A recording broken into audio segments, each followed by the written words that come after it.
This One Up podcast is brought to you by Windows Media Center. Your Xbox 360, your music, your photos, your TV shows, and your videos with one connection.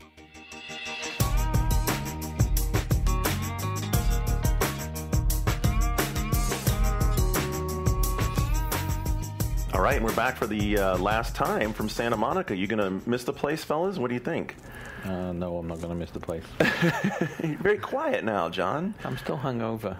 You don't have to tell me about that one. Thanks to our good friends at Ubisoft and also our friends on the other side of the Atlantic, where they make the Macallan for us. Oh. Yes. That stuff you were drinking smelled like an Irish peat bog. What the hell was it? It was 25-year-old Macallan. I could smell it from like 5 feet away. It was fantastic. It was so good. And I could smell you from about 10 feet away. Well, you know, it's a little early defense system. So this is the wrap-up show for E3 2007 from Santa Monica for the One Up Radio Network. That's John Davis and I'm Garnet Lee.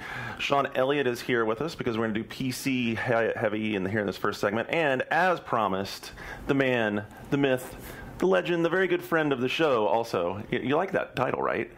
I'm laughing and smiling over here, Garnet. That's N Guy here to join us, as he did last year and has joined us before. Sorry for the little echo chamber response there. We gotta, I can't get too loud. Gotta keep it quiet.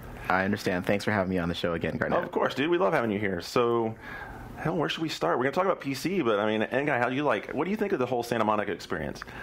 You know, honestly, I was expecting it to be a cluster bleep before the show began, because that's what we were hearing from all the publicists and a lot of people. There were only one or two people I talked to that were positive on it. But I think the scaled-down experience has been so much better. I mean, to be in these rooms where you can hear the game, but it's not cranked up all the way. You can hear yourself think. You can hear what the developer's saying. Very few developers and publicists, I think, lost their voice during the show. So I like the scale of it. The only drawback was, well, there are two. One was that the running around that you might have to do depending on how you scheduled it, because the hotels aren't all clumped together. And the other was Barker Hangar. I mean, I really wanted to get down there and see, some of the things that were on display, and I just wasn't able to. Mm-hmm. Yeah, I never got there. I was going to today, but I went to the hotel where EA and Sony and all those guys were, because I'd not been there yet, and it was like one or the other, so I did that one because it was, I think you made the right call. Yeah? Yeah, because they have more set up in their individual suites, first of all, and the trip to and from Barker Hangar is time-consuming because it's not close. It's not close at all. And really, when you drive up on the place, you absolutely get that. Shane and I went there yesterday, and we're like, oh dear, this is where E3 went to die. I mean, it's really a just old... There's rumors kicking around today that next year they're moving it to Vegas. I mean, that might just be... Jeff Bell was quoted at MCV out of Europe saying that he thinks it should be Vegas, and, Microsoft's an ESA member, and...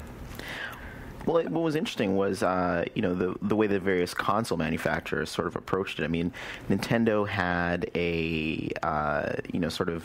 just a room set up where there were sort of two halves of it, and they had, their guys, I guess, from the Treehouse, and they would just basically cycle through, and you could sort of play whichever game you wanted to play. Microsoft pretty much took over the Viceroy, so they had a nice theater where they were showing Halo 3, and then in the various suites, you could go see individual games like Halo Wars or Fable 2, Mass Effect. And then Sony, like you're saying, they're in the same hotel as EA and Activision, I think. And on the main floor, they had their game display area where you could talk to the developers and get a little hands-on. Then going down a level, they had a breakout room where you get individual presentations with developers. And then below that, which you pointed out, John, they had the arcade. And there was almost no one in there. And that was a really big room with all these stations set up. It was like nearly every game. Little Big Planet wasn't there, which I was disappointed by. But you could play Heavenly Sword. You could play... When I got there, I was the only person in this huge room. And it was like, it was like all catered. And then this other guy walked in... just after the caterer dropped off a bunch of drinks and stuff to put there, and the caterer was just like in a black suit or something, and this guy with all these cameras and everything bolted out thinks that the caterer is a Sony rep and starts asking him questions, which the caterer proceeds to answer. Really? It was hilarious. That's awesome. So this guy's like playing Uncharted or whatever. He goes, "Hey, do you know when this is out?" And the guy's like, "Yeah, I think that's September, October kind of time." Nice. Like Naughty Dog needs the pressure. Even better, like the way the way the internet works is a September, October a release announcement, and it spread across all the blogs. Everyone's like, "Where the hell did this release date come from?" Oh, it came from the catering dude at this suite. This is how rumors get started. Yeah, I agree with the Las Vegas thing. I don't think it's much of a stretch to look around this sort of a convention if it's going to be like this and say, oh, this belongs in Vegas, because that's the place that's set up to do this sort of thing. It would have been so much better because you would have had you could have still had the sort of the bifurcated E3, right? You could have had the Barker Hangar experience. Like, I went to the NBA All-Star game this year, and they were at the Mandalay Bay. Right. And so Mandalay Bay has a pretty big convention center area, and it's a bit of a hike. It might even be longer than the old E3 hike between West Hall and South Hall, but nevertheless, you could have in the same building, the Barker Hangar type experience where you have the booths, and then publishers could do, their behind closed door stuff in hotel suites. Yeah, something like the Mandalay or the MGM. You could do the entire thing in just that location. Exactly. They're all set up like that. The Venetian as well, because it has the Palms, the Sands, the Sands Convention Center area there. I mean, they're all set up to where every one of those hotels is set up to run big conventions. Las Vegas is equipped to handle big conventions. I mean, it's kind of a no-brainer at this point if this is what they want to achieve. Absolutely. But one of the rumors I'm hearing is that they're going to combine E3 and E4 next year, which I guess makes it E7, and make it more like TGS or Leipzig, where there's a consumer show and press and retailer trade show going on at the conference. Back to what got them irritated about E3 in the first place, which was it being overloaded with people that didn't need to be there and it becoming a big, dog and pony show. Like I said, it's a rumor. I don't know how much stock to put in it right now, but I think they're going to explore things. But my feeling is that I bet when each of us, goes away and starts talking to our friends at the various publishers and people we know, we're going to hear that the response from publishers was not as negative as we thought it was going to be. What I've seen be funny is the publishers are really enjoying it because their feet don't hurt and they're not losing their voices and they're in air-conditioned rooms and there's plenty of food and, it's very comfortable for them to demo and they're in one location. And all the journalists are like, I fucking hate it. I've, walked for miles. I've not seen everything I wanted to. I mean, something you said, Shawn, was like, it's like being on the hide of the elephant. And because you don't get to see the entire, the readers and listeners get to see everything and hardly anyone here. That's my one concern at this point. I'm liking it, and even I have no issues with the Barker Hangar scenario either. It's like I would rather go into that environment and have absolutely unfettered access to any game I want at any given moment I want in an old airplane hangar than be in the nicest convention facility in the country and have to fight through an army of the greasiest fools in line to get every free sticker and pen and hat and everything. Actually, when you walk into Barker, they're trying desperately to hand baseball caps to you, and it was interesting to see all the people no thanks, and just I'm here to do business. Whereas, of course, before it would be, yeah, sure, give me more hats. I'm going to open up a store down on the pier. It's ridiculous. Yeah, I don't think the caps will be going for a whole lot on eBay anytime soon. People spent all their money on the Microsoft butt pads already. All right, so I think that's probably enough good wrap-up on E3. But to me, I think the thing is, of course, you'd rather have the unfettered access to be able to go play the games, but having it spread out like it has been the biggest challenge. And to your point about the publishers, one publisher rep actually said, yeah, it's great. We just get to hang out. They bring catered food to us. It's air conditioned. A lot of people miss their appointments, so we don't even have to do anything. Well, sweet. Isn't the whole point to show off your games? I mean, that doesn't really sound like it's effectively doing a lot for them. And another point that came to mind to me talking to one of the guys at EA is that, this is also going to be a challenge for them in the months to come, because as different outlets plan their coverage, there's always that, those scenes where we all gather around a table and we talk about what do we want to cover. Well, where do we have, opportunity to cover this game or that game? And typically coming out of E3, when everybody's seen stuff, they can all speak intelligently about it, and those priorities can be set by group consensus. What's going to happen, I think, in the next couple of months is that it'll instead be a case where when you're sitting around that editorial table, you'll have one person who saw a game and they're trying to make their case for why that should be, featured coverage, and somebody else who saw another game and they're trying to make their case for why that should be featured coverage, and it's just going to be a clash. There's not going to be a real chance to have common ground on it. You're saying there's going to be a big fight over Harvest Moon DS Cute? Yes, and Jenga. It's even going to be a challenge for publishers, only in the sense that the kind of buzz that you could have gotten out of the old E3 by lines and just sort of people gathering. I mean, if we think about the E3 where they showed the Metal Gear Solid 2 trailer for the first time, or when EA had Medal of Honor Allied Assault for the first time, and Nintendo last year with the Wii, the Wii's real coming out party was E3 last year. And what I've been saying to, a couple of people I know over at EA and MTV after seeing Rock Band at EA's Editors Day a few weeks ago is that if this were the old E3 and Rock Band was in front and center when you walk into South Hall and you see someone on a raised stage in that massive EA oval circular booth playing that game, that would have been, Rock Band would have been the Wii of this year. And there's no way anyone would be able to leave E3 talking about Guitar Hero 3. It wouldn't be possible. You're talking about Rock Band. But, now it's these more little intimate experiences where you're in Alex Rogopoulos' suite over the Fairmont, playing and stuff like that, which, it's almost more viral now. You don't get that sense that you got last year. Yeah. Well, I know, Shawn, you got a sense of a lot of good PC stuff, so let's get on and talk about some games. Let's kick right off by Crysis, because one of the main reasons I went out to Barker yesterday was to play Crysis, because... so I was telling you too. Because you were telling me how good it is. When we're arguing afterward, not only just arguing what to cover, when everyone is arguing, what's the game of the show, what's the shooter of the show, or anything, and we're all wanting to do it. And I was looking online, in the evenings here, and I'm seeing... This is almost like for me, my experience is that this is the show of the shooter, because everyone's talking about Call of Duty 2, right, and about Halo, and about Killzone, and not enough talking about Crysis, because I just think they don't go to look at it, And that was the only place to play it, right? It's only a Barker Hangar, right? So it's a lot a of Barker people really Hangar. haven't seen it. Right, and so the thing is when you go there, for the first time, they give you access to, the public, the press, I guess in this case, access to a level that comes from the game, as opposed to a vertical slice, which is an artificially constructed segment, a snippet of gameplay to give you to suggest how some of the features might work and whatnot. Yeah. So with this game, it's been around. I mean, people are calling it Jesus Crysis. It's like they're so used to saying this is a great looking game, and this is. It got to the point where that's all it was known for. That's its trick. Oh, that's the good-looking game. That's a phenomenal-looking game. And then people want to know, is this a good playing game? And people are suspicious. It's kind of like, with men or women, depending on who you are, if someone looks too good, maybe there's some other deficiency or defect there. And I think that people were kind of like thinking that way. And I'm not saying that's true, by the way, but Crysis, people, the blonde bombshell of games. So, and I went and when I was playing it, I had a fantastic time. So I wanted you to go and experience that too, see how your experience with it compared to mine. I had a fantastic. I totally fell in love with the game right off the bat. Much more so. So here's the big difference. The vertical slice thing was really abstracted. It's like, here's how the guy's different nanosuit stuff works, and here's how you can customize weapons. But it wasn't and a big enough stuff playground to fool around with. But it didn't have any sense of coming together. So my first impression from playing 5 minutes of it, first 5 minutes was, wow, this is really a lot like Far Cry.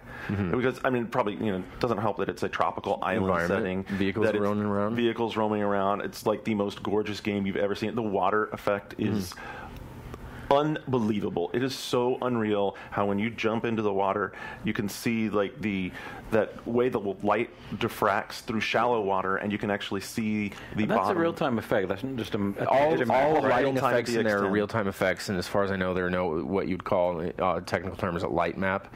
That this is all being handled, and processed in real time. So the way that the surface of the water and the way that the diffuse light is hitting the riverbed or whatever. And then there are crabs, so if a crab skitters across the ocean floor, the seabed, you'll actually see the light. Yep. Yeah, it could move in such a way as that. This is getting it's like watching Jacques Cousteau. It's crazy. I watched this guy who was playing in front of me, and it was really funny. He's on one of the boats, and the boats they've just added machine gun turrets to them, so you can drive the boats and fire out of them, and that's really fun and cool. And he's like dog fighting. What do you call it when boats are battling? Anyway, like it's like these fighting these two other boats, huh? Blood wake. Yeah, he's totally blood waking these other two boats, and he gets one of them down, but his boat is just about to explode, so he jumps off of his boat right as it explodes. He goes swimming, and while he's swimming, the other boat starts chasing him, and the tracers from the machine gun fire into the water, he's underwater, are going by and doing both like a cavitation effect and then like, the bubbles filling in behind it through the water. So it's like Saving Private Ryan. It's totally like Saving Private Ryan. And we're already back to the well, there's gameplay in there too, but it's just like I'm going to get a gameplay. And it's like we were talking about graphics, and I was standing there looking at the monitor and literally had my mouth open like, whoa. And the gameplay part of it is that the AI is really smart. I mean, you hear these guys in this boat trying to run him down and chase him with their boat and firing at him in the ground. It's not like, oh, he fell off the boat, he must be gone. For me, when I fired it up, like you're saying, it was very much like Far Cry in that opening moment where you see a panorama of just this Tahitian type, flora everywhere, beautiful sea, and you say, okay, what do I do? And the first thing you do is observe. And so, I begin this demo. I put a scope on my rifle, and I look down at the docks. And of course, this would be like the equivalent of one scripted behavior among many that any of the AIs can perform. But so he goes and unzips on the dock, and he wants to take a leak. Laughably so, there's a combustible barrel right next to him. Of course. And so you're like, okay, why is this there? And actually, I asked the Crytek member there, and he because before, when I last met with them, Frankfurt, there were no combustible barrels. None whatsoever. But I guess their testers demanded it, or so they're saying. So they're back in there anyway. But so the first time I played this, what I did is I go down into this villa. Well, I sniped the guy, and that alerts one of his cohort AI, who then fires a signal flare into the sky and summons another attack jeep that's got a gun on the roof and other guys. And so that time around, what I would do is I would just sort of like go into cloaking, lay down, be still, let them go back into a search pattern, and then pick them off, and then sort of proceed from there. Then I worked my way around this horseshoe bay on foot, kind of more or less doing the same. Jeeps would go by. They wouldn't see me. As they would pass, I'd hit them in the back because they'd have a fuel can strapped to the back by the tire, hit and blow that up. But so there's so much going on. I mean, that's kind of the deal, is that there's so much going on with the AI, and it moves so fast, and it has like a pack mentality. They do not just come at you straight. They'll go and take cover. They'll regroup. They'll try and flank you. They call in extra guys. They bring in jeeps with turrets on them, like he's talking about. And this is like what forced me at least to like go like after the first 5 minutes to like actually learn how to play Crysis, because Crysis plays really different because of the nanosuit. And they cleaned up that interface. Now it's just like a quick little circle of icons. You jump between speed or cloak or power mode really Strength quickly. And shield, yeah. Yeah, and this is where like I might not play the game as crazy emergently as you do, but what I liked was like as I started to figure out how to do one of these assaults, you could like switch to speed, run into a group of guys, take down a couple of them, switch to cloak, get out of there. When your cloak runs out, go back to speed, get back out of the way, go back, like circle around guys. It felt like you almost like a superhero. You're like diving in, attacking them from one side, going away, circling around, coming in from another side. Can you trigger one power as another, as the effect of a previous one? So if you choose, you can bind each of these to your keyboard. Right. So if you want to forego the rosette wheel altogether, which it actually is pretty effective. You get used to, you depress the mouse wheel, right, and then you micro move your mouse, and then you'll move it in. But if you don't want, and I will prefer, I'm sure of it, just hitting a key so that when I want to very quickly go into sprint, pick up some momentum, shift over into power, which also gives my legs more strength, then hit shift and jump to super jump. So and then this way I just could do really a super jump. As I'm coming over. down off the super jump, I could switch into super strength and be ready to and to punch through the roof that you land on as you're descending, or to go to shield. Wow. So this is why, dude, it is exactly like that, and that's how you start playing the game. And it's like amazing. You get into like the zone where you're like speed, cloak, speed, power, speed, cloak. You're just diving in and out of battles. So you're Peter Petrelli in Heroes. It's you have to choose which power at what point you want, but that's it's one at a time. But this is what I wanted to talk about my second playthrough. So that was just a preface to say the whole sneaking around the island, because ultimately, that's one play style. But the second time, I said, okay, let's just go superheroic. So ran down there in speed, go up to the guy in the dock, switch to strength, and then you can grab any person or object whether or not strength is selected. But the strength, it should be pretty obvious where it's going to help. It's awesome. So I grabbed this guy by the throat. You do this chokehold. It's like total Darth Vader. It's total Darth Vader. You like grab the dude. You got that moment right where you like grabbed him and you like had him around the neck and like held him up and you're like, the Force. I must kill this. So after I grabbed that guy, actually what I did is, this all seems brutal, but this is how when we talk about video games and playing shooters, it makes you sound like a masochist or something. But sadist, you mean? A sadist, sorry. So I took this guy and put his head up against a rock and then started punching the shit out of his face. And then the other guys at that point were shooting, they were firing at me. So then I use his body very much like Metal Gear, but of course this is with the speed and and the feedback of a first-person shooter. So use his body. I'm still holding him by the throat.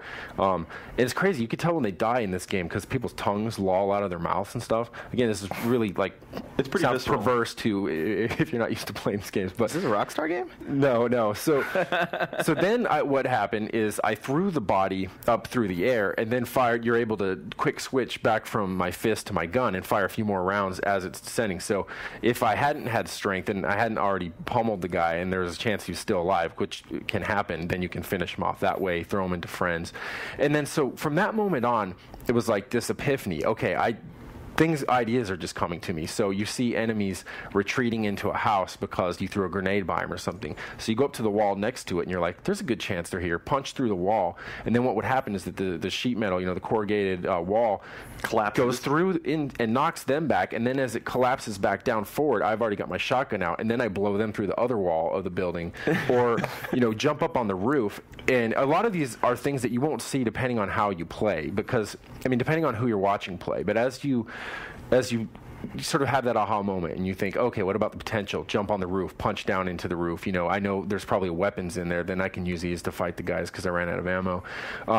And I think also, if you have experience with Battlefield-type games, and by which I'll include Warhawk, if you're a console-only player listening, you've had a Battlefield Modern Combat game, a Warhawk, but the notion that when you get in a vehicle, rather than as in Gears of War, where you're about to embark on a level where you're just in this vehicle and it's very important to you. You start looking at them as just tools in the same way that you might grab a gun, use it for 3 rounds, find something better and do it. So that could consist of seeing a truck, shooting it up until it starts burning, and then getting in and then ghost riding that into a group of guys and having it blow up, going out into the water. The boat, like you were saying, Garnet, the thing with the cannon that you're able to control while you're piloting the boat is effective, but the alternate cannon on it by hitting 2 is even more effective. And so what I would do actually hop up into the turret.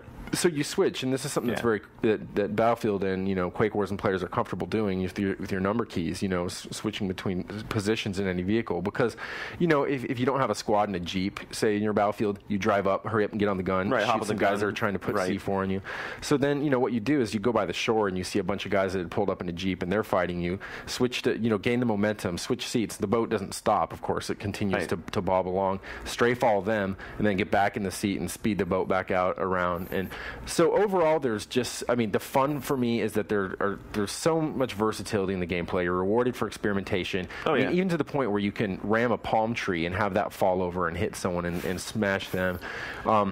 But however, for all the excitement, I did want to cover my ass and say that there are some very obvious AI issues, but they strike me as more of the bug nature, kind of that they can resolve. I really hope they resolve them. And those are, you fire on an enemy and he doesn't even seem to notice, doesn't return fire. And so this isn't like every encounter you're having, but it happened. If I'm playing in 30 minutes, it might happen to me 5 or 6 times, and that's far too often. I know you like to experiment with your games a lot, and I think another game I saw that's going to have a lot of people having new experiences with it is and it's not really an expansion, but the next chapter of the Company of Heroes games, the Opposing Front. Oh, I thought you were going to say BioShock. That's a transition that would work either way. Yeah, the Company of Heroes, huh? Yeah, because the two new, and especially the Brits, because they showed a lot of the Brits. The Brits are really going to change the way this game is played because they're awesome. They are awesome. They are really awesome. We kicked ass. Yeah, apparently Brits were known to be very tough fighters. We were. They changed so much about the way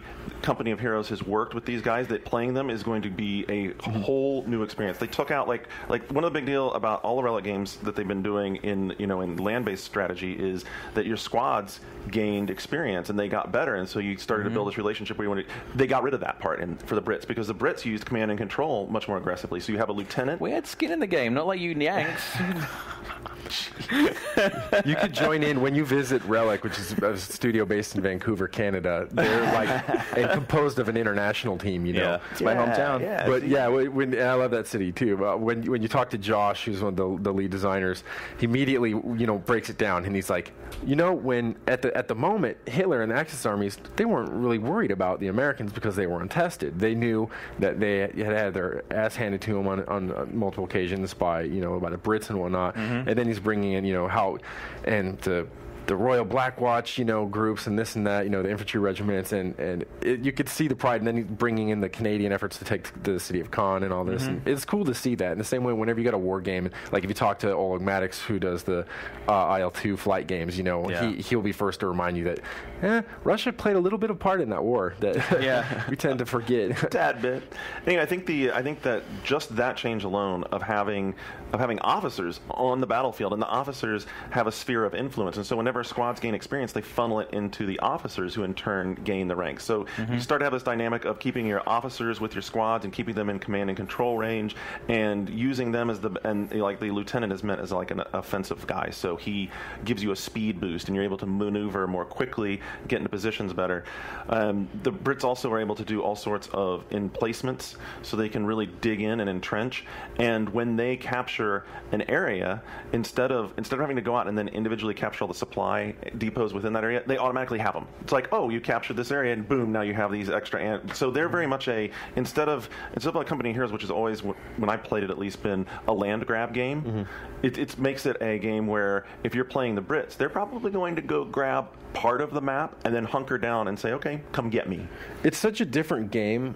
And then Command and Conquer, and some of the other the other games that have the other RTSs have come out this year, and that there's such an emphasis on the tactics. But then, to defend them, I did not realize how much I liked Company of Heroes until I played Command and Conquer 3. Same here, because and it was like, yeah, no, I really do like that Company of Heroes. It's the difference between being in the war room and moving the pieces around the board, and actually, like you're saying, where you level up when you start to raise the ranks of your captains and lieutenants and stuff, then you start to invest value in specific units, and you might have an encounter which involves no more than maybe one tank, one piece of artillery, and maybe a couple riflemen, and it's like you're completely focused on it. Whereas in CNC, that's just one little thing, it's just fodder. And you can just let the AI sort of and the rock paper scissors resolve it for itself. But in this game, you've got these guys, and you're like, I'm going to put him. Micromanagement is usually used, as a knock against something, but I think it works so well here because you never have so many troops. You get invested, you go in close and play, and the other army's gonna be really cool to play with. That's the Panzer Elites, and the Panzer Elites are badass. And the big deal here is what they've been able to do is now you can mount a squad into a vehicle, and the squad maintains its fighting capabilities. So this is really important because it's basically mechanized. The origins of mechanized assault. You can load these squads into these half tracks, and just go trekking into a battle, and the guys are back there in the back of the half track, leaning out the side with their whatever, their Panzer Shrek or their machine gun or whatever. That's the new thing too, is because you could always mount. You can always load vehicles up with units and whatnot. But in this case, now it's like a mobile emplacement to fire from it. Yeah. Now it's like basically you've taken an emplacement and you can drive it around the battlefield. So do you guys feel like Company of Heroes is now the gold standard for RTS? It definitely is in my mind. Yeah, they've said that actually. Ironically, I read a quote where one of the Relic guys said, this is the game now that people are going to measure their. And I was like, well, that's pretty proud. And he can say it all he wants, but it's if other people are going to feel it. But it seems I think it's getting there. It's already become the yardstick. I think everything gets compared to it. People were even talking about Halo Wars. Using Company of Heroes as the frame for that frame would work of reference so well. That would be such a better decision, I believe, than to go with the Age of Empires format, since it's going to be on a console and stuff. Do you think it's going to affect the reception of StarCraft 2? It's hard to say. It will in my mind for certain, but it's not going to affect the sales of StarCraft. Not so much sales, but yeah, I know, because it's kind of the challenge is now when you have games that end up sort of being in advance. Like for instance, you're now seeing this year on the console side the God of War ripoffs, right? Oh yeah. And you're going to start to see it towards like the end of this year or next year is like the game. So Gears was derived from RE4, and now the Gears is was way beyond what RE4 did. Like you're going to see that sort of influence, and that's what I'm sort of saying. And look, the guys at Blizzard, they have so much money and so much time to do what they want. We have no doubt they'll make the game they want. I'm sort of curious. It's like what happens when it affects the expectation of the gamer. Right. It's so hard. I was just having a discussion with Paul Wedgwood, who's making Quake Wars this afternoon, and it kind of came to the same thing, is that once you have a successful game, multiplayer and competitive game, whether it's strategy or shooter or anything, it kind of just hits this stasis where all the diehard players will accept is the same but looking better, and it's exactly what's happening with of course, with StarCraft, and it's basically locked into that position. And Company of Heroes a new franchise, was able to come in and do all this stuff in the same way that, Battlefield and Flashpoint were able to come in, whereas at the same time, if you would dare put a vehicle in Quake 3 or something, the tourney players would have strung you up, So it's just... I think there's space for both, but yeah, I mean, I won't be able to play StarCraft 2, like you're saying, and not have in my mind the other options that other companies, such as Relic, have introduced. I'm not sure that StarCraft 2 is such a good example because it's such in a unique position by virtue of its popularity in Korea, by virtue of its acceptance as a paradigm of real-time strategy games, that were they to go in a whole other direction, would it even be StarCraft? But I think on the level of control that you have in Company of Heroes, I think that is a challenge for StarCraft, right. And that people have now... I mean, Company of Heroes did okay. I mean, it wasn't a huge seller. It did, I think worldwide, probably a couple 100,000 units. Yeah. But it made enough of an impact that the people that really like that kind of game are now able to... after they played the expansion, able to put a unit and have 6 guys fighting out of the back of it. And, Opposing Front is standalone. I hope that some of the Company of Heroes buzz that got out there, and maybe people who stood on the fence before, will now come in and say, you know what, I'm going to check out this game. I'm going to go try Opposing Fronts. And I think if they get Opposing Fronts, they'll probably wind up buying Company of Heroes in the end also. And all that talk, it's got a great single-player campaign, too. Yeah, actually, they said the single-player campaign of this is longer than the... It's like twice as long. Yeah, it's longer than the original game. So it's kind of a sequel, right? It's what they're doing is they're doing what shooter games have been doing for a long time. They're saying, we've got this established franchise, we have this established engine, let's make the next chapter of content. Yeah. Whereas the real-time strategy games genre has always been caught up in, well, when you make a game, you make one expansion pack, and then you move on and make the next iteration of the engine. And because in the past they had to put so much, every iteration of the engine had to have a massive logic and AI upgrade, whereas they're kind of at a point now where it's pretty, they're not so worried about pathfinding being broken the way they used to be in Command & Conquer. And the difference there with the expansion to the standalone is they're probably just sick of knowing that you can only, say, if they sold 200,000 copies of Company of Heroes, knowing that they can never sell any more than that of this, when at least there's some chance, if the stars align in the right way, that they might sell more copies of this. Yeah, and they put all that time and money into building this great engine that everyone acknowledges is great. I mean, let's just keep cranking out on that and not spend the money on development. I think they're on the right front there, and I wouldn't be surprised to see them move this franchise into the Eastern Front possibly next. Take the same engine, move into we were just talking about how important Russia was, and certainly the Pacific. That was where I was going to go. I mean, certainly this game, the way it plays, would be the first guys who could really go in and do something like Iwo Jima and make it really, really intense and. I think they could take the engine and they could apply it to non-historical stuff as well. They could do this, Relic. They've got the Dawn of War stuff. If you took the game as it is and you changed the Panzers and the Shermans to Warthogs and Wraiths and stuff, it would be. It would still be phenomenal. It'd be a badass Halo Wars. It would, it would be an incredible Halo Wars. We were talking about sequels. You got to see one that I'm kind of curious to see what's happening with it, and we're just going to call it, I guess, not Fear 2. Okay, yeah. How's that shaping up? Did you see that too? Okay, well, when I went in there, the first thing that's running is just this trailer reel, to show you just a few scenes as they're about to set up the hands-on demonstration. Right. And at first I was like, is this the same design team? Because one of the shadiest looking mechs I've ever seen comes out around a corner and it's supposed to be utterly menacing, but it was, it wasn't even Power Ranger stuff. It was just really bad. And they actually had some, the mechs in Fear are interesting. Exosuits, it's a combination. They had both. Interesting. They're not, they weren't the kind that would be hanging in in the 99-cent store, like on a peg with a... And this one really had that vibe to it. But single-color plastic with the tabs from where it was knocked out, the mold still on there. Yeah, so not to linger on that, but what happened is when they turned it on, it wasn't anything like that at all. I mean, that must have been from a later level. I can just go right through the whole thing really quickly. You wake up moments after the ending of Fear 1. I don't know. You have this thing with spoilers in your audience. Maybe I better not say how Fear 1 ends in case someone is still going to get it. But anyway, it happens moments after that. I want to know. Okay, so big explosion. Right, blows up the Auburn area is what they call the setting of the game, and you wake up in a surgery theater, and at first things seem normal. The guys are worried about keeping your pulse going, and they're performing various things, and then all of a sudden it starts flashing into alternate vision, the old Silent Hill type thing, and that they employed. Somewhat successfully in the first Fear game, and then of course instead of nimbly working a scalpel and syringes and whatnot, they're just gouging and tearing into you, and it's just this abominable scene. Blood's flying everywhere, and this happens for a while, and it's pretty cool. I mean, they keep the tension up, but then you have a vision of Alma, the little devil doll girl from the Ring is obviously where they stole her, and you see her, and you wake up, and at that point, from then on, something has happened to you, and you're fighting the Delta team that you fought alongside in the other game.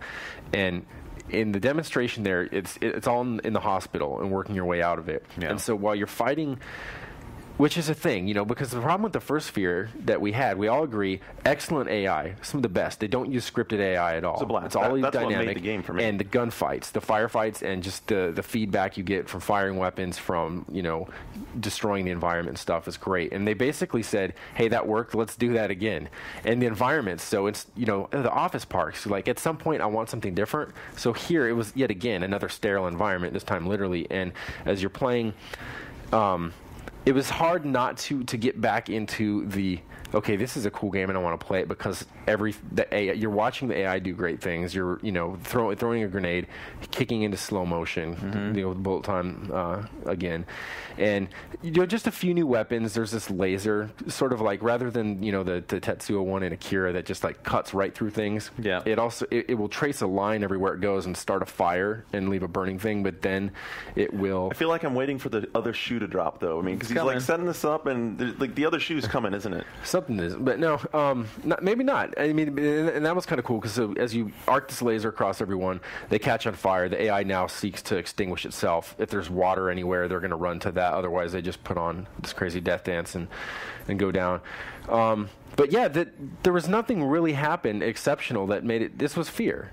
And that was part of my concern, is like, it's not a bad game by any means. It was an enjoyable game, but it's not a AAA game for the reasons that we explained. And the other thing that we have to be concerned with now is that Vivendi still owns the title Fear. Right. And Monolith is now with Warner Brothers making a Fear game. Vivendi just announced Fear Files.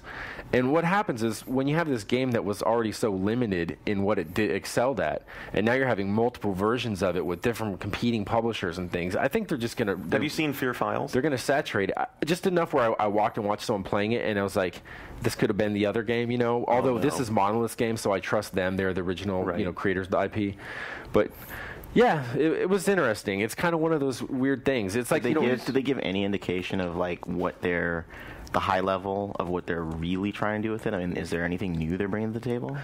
It's just they even they say pretty much flat out. Sometimes you'll get someone that makes a movie like Rambo or something, and they say, well, yeah, it's a movie about stuff that blows up, and there's, insofar as is possible, we might dig into some other things. And they said, this is a game about AI and firefights. We did that well. The other stuff is sort of the horror elements are like a palate cleanser in between the main course, and unapologetic. It's kind of the Michael Bay approach. It definitely is. And you see more and more of that. And that's what video games, you have to apologize for it. And that's, again, what Gears of War is, Yeah. And Epic say the same thing. This is, remember Chris Rock at the Oscars, and he goes to the theater and says, what's your favorite movie? And they're like, Aliens versus Predator. And then not a single person had seen any of the movies that were up for awards that year. It's kind of like that. I mean, there's certain directors that, this is what we do. This is what we make. And we're not going to be ashamed of it. Right. It's cool to have fun with it. So before we get out of the PC arena, I want to make sure and hit on something N Guy saw, which is the id Tech demo. So how's it looking? The id Tech demo is looking pretty sweet. I mean, it was pretty much the demo that they showed at the Mac event with Jobs. So, but what was interesting was they had it running on PC, Mac, Xbox 360, and PS3. Oh, wow, really? All set up, all simultaneously. So you walk into this long white room, vaguely 2001-ish, and there's a couch at one end, there's a demo area at the other end where they're showing the tools, and there's just this long table with the machine set up, and it's running it on each of those things. You could sort of jump in. Remember they were showing that sort of racing. It looked very much like MotorStorm. And so I talked with John Carmack, and he was saying the reason they showed that was because they wanted to prove to potential licensees, since those are the people they were meeting with, that they can do outdoors. They said, look, we can say, if we show this to people and they get it, they'll trust us on indoors because we've been doing indoors for years. They'll believe that. But if we just show people indoors and say, oh, we can do outdoors, they're going to be suspicious. So that's what they're showing. And it's an evolution of the mega texture tech from Quake Wars. And, you know, looks pretty good. But that was the main thing. The more interesting thing was who was coming through to meet with them when I was there. So there were a couple of people from EA who were in there. I saw Frank Gibeau and Sinjin Bain. So Sinjin's from EA Partners, which is, you know, they're working with the Rock Band guys from MTV, and so it's the people who EA doesn't own, but they publish the games, like Valve and Crytek and those guys. And you know, so, you know, the speculation kind of mounts because id's deal with Activision is up. Oh, so, really? yeah. So, you know, to complement that, when I last spoke with the company of duty, the Call of Duty team, you know, at Infinity Ward, and I was asking how are you going to use this engine, and there was a lot of laughter and nervousness, and what I got out of it was that maybe Activision had big plans for it, so there might be the other piece of the puzzle there. Right. I mean, I couldn't, you know, obviously they're talking to publishers and talking to a variety of publishers.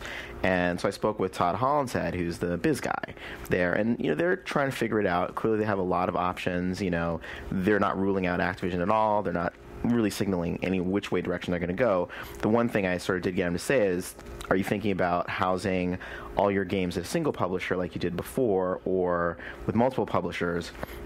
And he pointed out the pros and cons of either side. But the impression I get is that they're leaning towards a deal with a single publisher again, and just sort of figuring out who that's going to be. And if you look at, you know, the kinds of companies that it's so hard now for developers to stay independent. So many of them are getting snapped up, and the ones who are still able to do it are the guys who made their money on PC games, like those prime PC guys. So the Valves and, you know, Epics and now id. And I definitely did not get the impression they want to sell out. You know what I'm saying? They still want to be in control of their destiny. So it'll be interesting to see sort of who ponies up the money to get that. But you know, and with Frank, I mean, EA Partners reports into Frank, so I didn't overhear the conversations. There could have been some of that, but I think they were definitely being shown the tools. So you have to imagine, I mean, EA's licensing Unreal. Right. You know, they have whatever. They dumped renderware.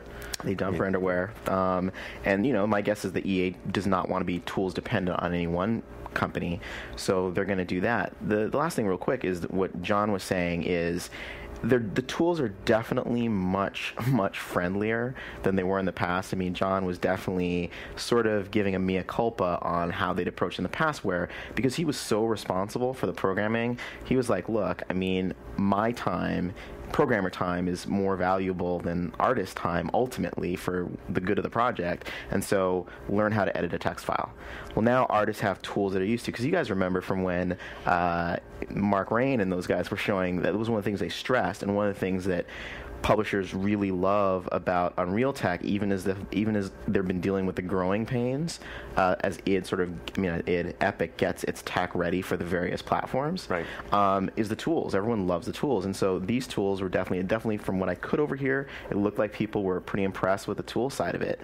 But even though they're going to do, you know, they've improved the tools, they'll do better support and things like that, the way they portrayed it is ultimately that's a side benefit of them needing to approach the tools in this way to be able to build once-ish and have it run on multiple platforms, because they see their future is not just PC only, it's on these multiple platforms. So it's not like you just build the game on PC and it automatically runs on PS3, but you're not going to need to baby it as much. I mean, from what they were portraying it as is that their artists didn't even actually know that it was up and running on PS3. You know what I'm saying? It's just sort of like, but the art and assets, like all that stuff comes over. So, and especially right now, because for an EA, a setup like that makes so much sense. I mean, you're looking at multi-platform development, and how many publishers or how many developers in the last few months have you heard complaining about how hard it is, especially if they start on 360, to get their code running on PS3? If that problem is solved, like at a base fundamental tool level, especially for like EA who does lots of multi-platform stuff, they'd be like, yeah, that was worth the money we spent on it. Definitely, so I think there'll be a lot of interest in it. It looked good. Cool. Unfortunately, they're showing the first game. They weren't showing the first game that will run on that technology here, but at QuakeCon. Exactly. So they're definitely trying to get us to all to come out there and check it out. Hey, can you blame them? I mean, it's QuakeCon. It's celebration of all things id, right? That's the place where something like that should debut. Absolutely. It makes sense. There's other thing too with this show is that if you're not, and that would have been a top dog, but I mean, there's so much noise going on, and you want your signal to get through. I mean, QuakeCon, it's called QuakeCon, right? And then you debut the game, and the world pays attention instead of, argues whether or not it's quite as good as this other game or this other one. They'll have their audience, it'll be captive, they'll be all ready to rock and roll, and there you go. So, what did we leave out? The only thing we left out was your little Half-Life 2 drop. Well, Half-Life 2 and the BioShock, I mean, we'll probably run out of time, but the quick thing I learned about Half-Life, should be no surprise to anyone, but, well, of course, the Orange Box, Episode 2, Team Fortress 2, and Portal are on track. They're going to be out. Here this fall. But the Episode 3, it most likely will not be out in 2008. Not even. But the reason for this is that it's going to be this grand finale for the trilogy of episodes, and because it's going to be bigger than this, it's going to. Was it originally only going to be 3?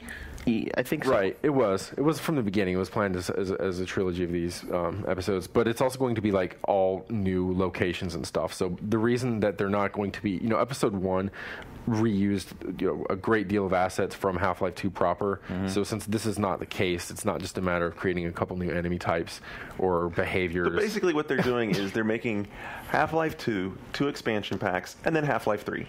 But they're not expansion packs, I mean, like from what I've played of this game that's on the show floor, how are they and then different with than everything else, it's like a full. It's just a short game, but it's like a full.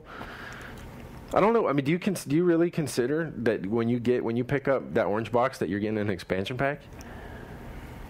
Yeah, it's very much like what you get in an expansion pack. I mean, I can compare it to like one of the most popular expansion packs of all time, which would be the Diablo 2 add-on, and it's exactly like that. New campaign, new classes, all sorts of new stuff to do, and changes in the game. You had a graphics upgrade. Well, you have also, though, the difference between expansion packs for Half-Life 1 is that if you have a narrative, in the story-centric game, and instead of telling a side mission or looking at the the Rosencrantz and Guildenstern thing, and you're actually just progressing with your game plan from the beginning. This is going to move this whole universe ahead, and this is going to, we're not saving big There's revelations. There's packs that do that. Brood War did that. Brood War, yeah. I mean, that's okay. Maybe it is. I'm just thinking of it all, and the amount of enjoyment I got from Episode 1, and then imagining like putting that together with Team Fortress 2, which I would happily pay for enjoyment from its own game. 1. I mean, I haven't been shy about talking how much I enjoyed. I really, really enjoyed Episode 1. I just thought, why even dally around with calling? They projected a vision originally about episodic gaming that it was going to free up their production teams because they weren't going to get stuck in those big cycles. And within 2 episodes, now they're back to saying, well, you know what, maybe we really like to make those big games, and I applaud them for that because I like it when they make that game. Yeah. I like it when they do that. There's no doubt about that they, what they promoted as their plan for episodic gaming has just completely vanished, and that they've changed tack. But I don't know, do I mind getting, every 2 years some Half-Life, or would I rather just wait for 6 years for the next game? You remember for these guys in the dev cycles that they were on in the past, and this is That's true. This is pretty. This is like doing a weekly show. Yeah, it definitely is for these guys. The thing that's interesting is that Good point. There were a lot of objectives with it, and so they've introduced new technologies and things like that. I mean, wasn't episode 1 where they introduced HDR lighting? Well, they had like that special little add-on level even before that. So yeah, but they did use HDR in the first. Yeah, episode. so it's gotten them on a bit of a speeded up process. I mean, even with I was talking to I'm forgetting his name now, but they're Biz Guy. And he was we were looking at the animated stuff, just the way that Team Fortress 2 looks. Mm-hmm. And you remember the thing they did with the heavy gunner? Yeah. And it's sort of saying, like, hey, is that an experiment for animated stuff that you guys might do? And he sort of winked and nodded. It's kind of cagey. I mean, it's such a creative shop. There's so many things and directions they can go with. I think it was ultimately a way for them to keep putting out content in a way that, even if it seems slow to us, was definitely faster than it took them to do Half-Life 2 after Half-Life 1. The thing is, I just think we're all sort of still holding out hope that they find a way to sort of get back to what they originally said episodic gaming was going to be. But I think we should just now accept that that's not what they are. That's not what they're going to do, and it'll have to be some other developer that gives us that vision. Yeah, no, I agree, and I don't even know that I agree. I agree with that part. I don't know if I agree with wanting them to even ever go back to episodic. I love when they make Half-Life. Mm-hmm. Those games are awesome, and they are both of them completely worth the wait. Completely worth the wait. So hopefully, won't keep you waiting too long. Something else, real quick on that, is that when you're talking about the expressive animations and stuff for the faces, they're actually syncing that to the voice over IP.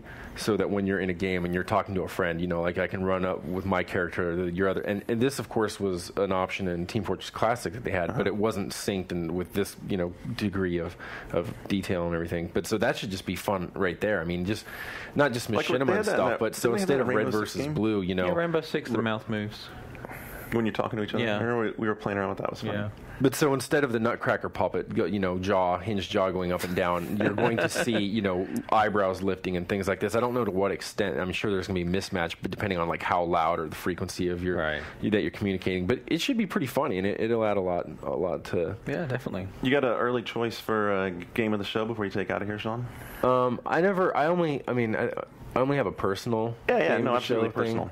And it's like, I think both BioShock and Crysis were the most, impressive and exciting games for me for this year. That's cool. Well, thanks for hanging out with us. Hopefully we won't keep you waiting too long. We're going to take a quick break, and when we come back on the other side, we'll dive back into some console stuff, bring Shane back in, see if we can tear him away from the pool. The man god. Yeah, stick around. We'll be right back.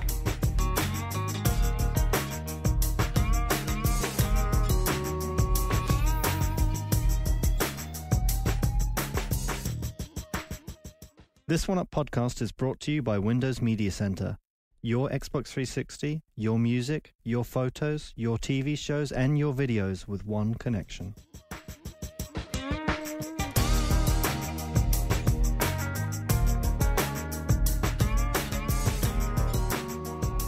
All right, and we're back, and I will probably be the first person to take this fall, because after getting some credibility, or some cred at least, on calling the Sony PS3 coming out party here at E3, what the hell happened this morning and last night? I don't understand. Well, what we were talking about is the announcement that the 60 gig SKU, which has been lowered to $499.99, well, that's being cleared out, and that's stopping being made, and after that, you won't be able to buy that anymore. So presumably the only SKU then is the $599 SKU with MotorStorm.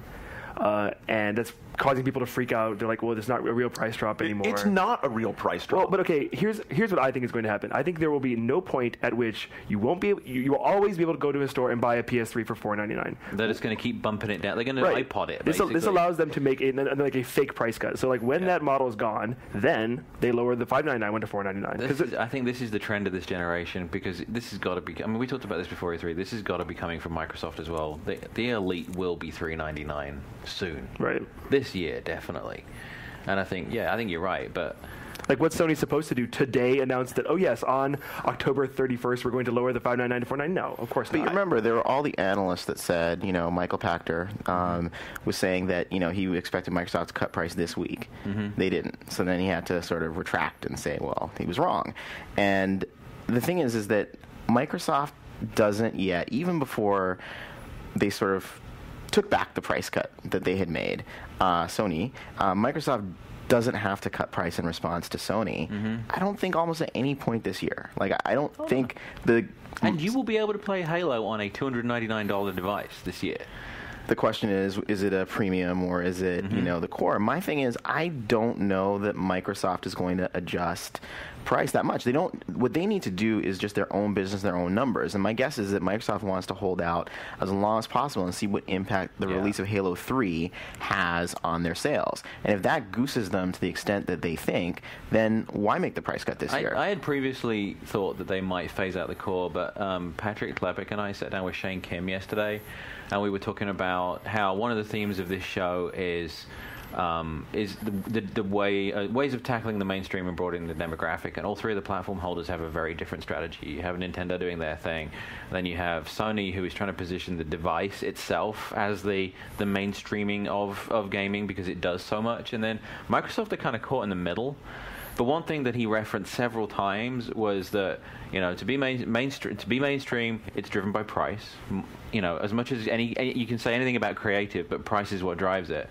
And the core is where they're going to play in that. The way they'll tackle Wii is with the core. This is the same thing I've heard. Yeah, is that the core will stick around. There will still be experiences that don't need the hard drive, and that they'll drive the price of the core down as cheap as they possibly can. So somehow we switched gears and started talking about Microsoft. Right. And I'm not ready to leave the Sony thing alone yet, because I don't buy Shane's theory at all. Are you serious? So I totally don't buy They did not want this to get out that is stopping production, and it's a snafu that got out. But I think it's not a snafu. I think you're foolish if you think the Sony is going to raise the price of PlayStation. It's not raising the price. They are clearing product out. They've done this before. They did the same thing when they switched from the big PS2 to the PS2 Mini. No, but I think he's right. I think that they'll clear this out, and because if you think about, what's actually happening here is a 20 gig extra hard drive, which is virtually no price whatsoever. To them on the cost side, it's nothing. A copy of MotorStorm, a game that shipped, they've shipped 1 million units of it. It's a first-party game. It's a first-party game. The unit price on a Blu-ray game is like, it's not cents, as some people have said. It is a couple of bucks to manufacture a Blu-ray disc. It's an expensive duplication process, but it's only a few dollars. And they've taken the emotion engine out. So the device itself is less of a device. Like right now, if you want a PS3 and you want full backwards compatibility, go buy one of the $499 ones now, because it is your last chance. Were people chuckling at me when I said that? What? Possibly. That it was the time to go buy one, so you could get one with the emotion engine in it. But they're like, oh, I don't play PS2 games. I don't know. I have a pretty big PS2 library. Well, let's go to something that Shane said. So, unfortunately, and I'm not contradicting you, I'm just sort of like I have some additional color information. I did an interview with Kazurai yesterday at 9:15 a.m. By about 9:25, he was telling me exactly what David Reeves said either around the same time or later in the UK that just kind of, broke out and, is catching all this attention. And you're talking about being shocked? I was shocked. So I'm sitting in an interview with Kazurai, and he's saying this like directly and matter-of-factly, like it's common knowledge, and my jaw was on the floor. Like, you didn't think we were going to do this? This was our plan all along. But they can't say, oh, but don't worry. After that, you'll be able to get this better one for the price of the one that we're trying to clear out right now. Well, here's the thing, though. The other thing that I had heard, and this is just off one source, but it's what I heard, and I want to run it down with some more people, is that there was a fight in Japan about reducing the price on the PS3 at all, and that the only way that Kaz was able to get the 60 gig reduced to $499 was by introducing the $599 80 gig, right?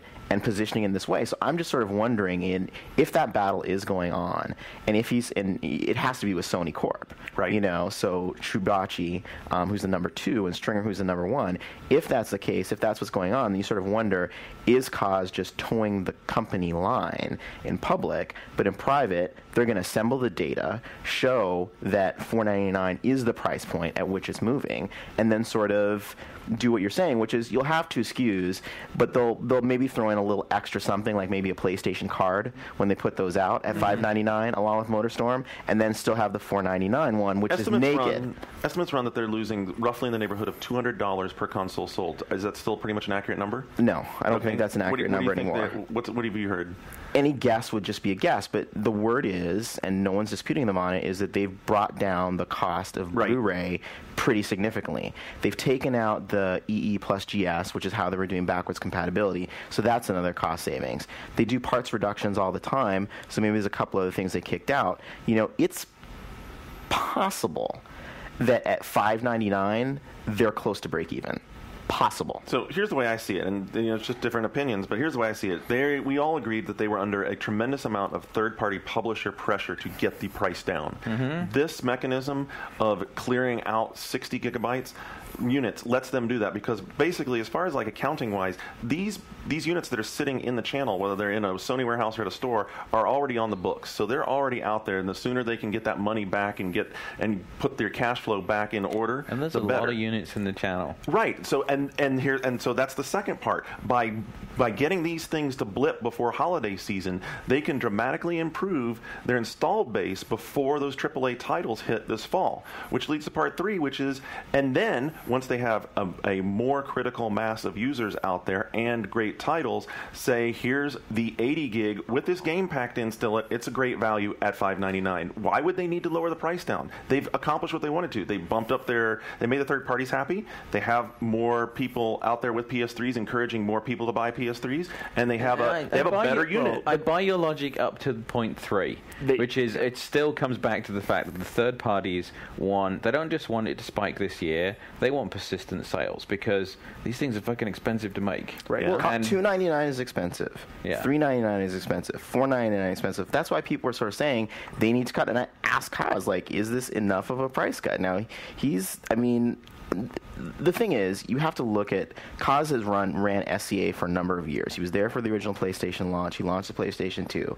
You have to think that this guy is not an idiot, that he understands the business. He can't be looking at sales in any territory other than day of launch, week of launch, month of launch, and thinking that these numbers are good. And that's why I'm saying, there has to be something else going on. Now, I'm not saying that my source is right. I have to run down the numbers, but clearly they know they need to goose this business, and that's why I think it's reasonable to think there's something else going on. But even $4.99 is still... It's still pretty high. It's still pretty high. And I'm not sure that they have the software this year to fully combat that high price. I mean, Microsoft has an insane amount of software. That was the focus of their press conference. It's coming to the Xbox 360, and Nintendo's going to be chugging along with their non-games and core games and whatever else they've got. It's going to be a challenge for Sony to get this going, and that's why I think there's something else going on, but it was truly bizarre.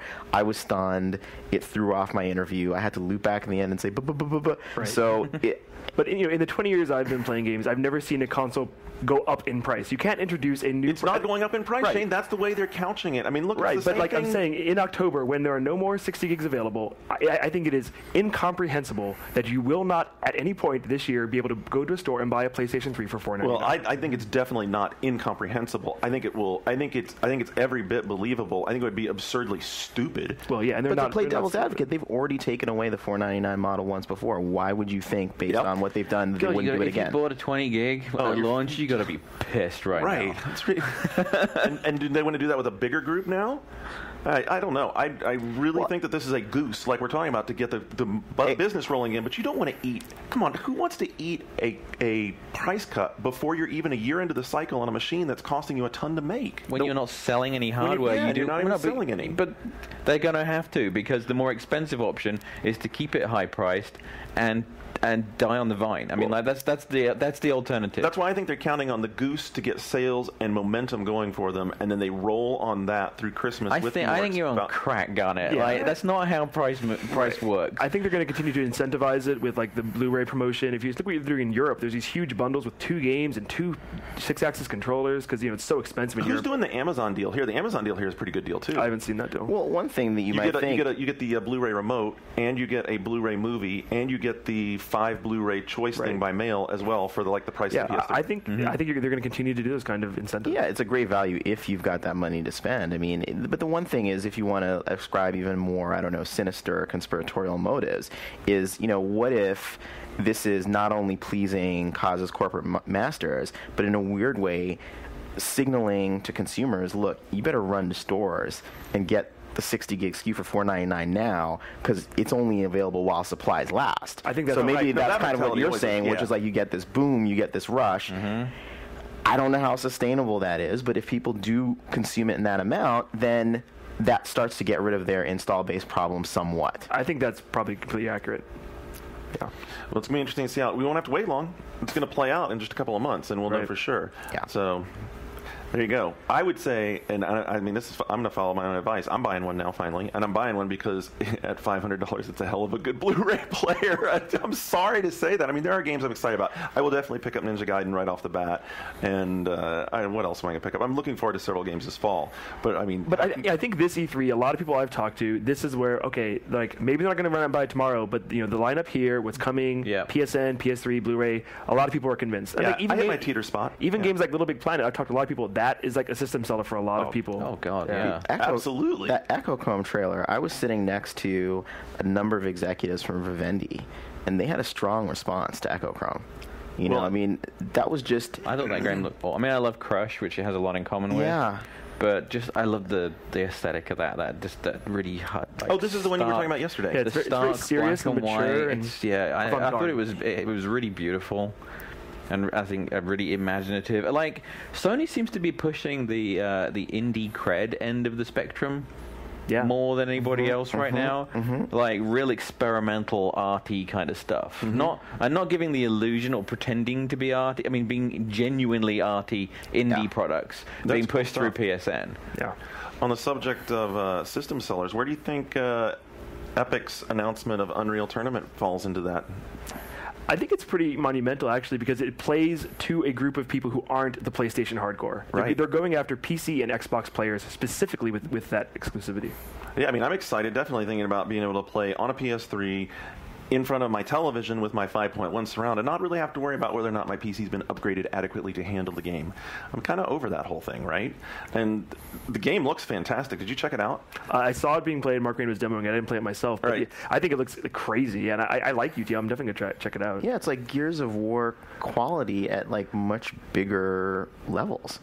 You know, it looked pretty good, like great like sort of lighting and particle effects and things like that. And another part, when they announced that at the press conference, they kind of glossed over, but it was a multi-part agreement with Epic and Sony for exclusivity.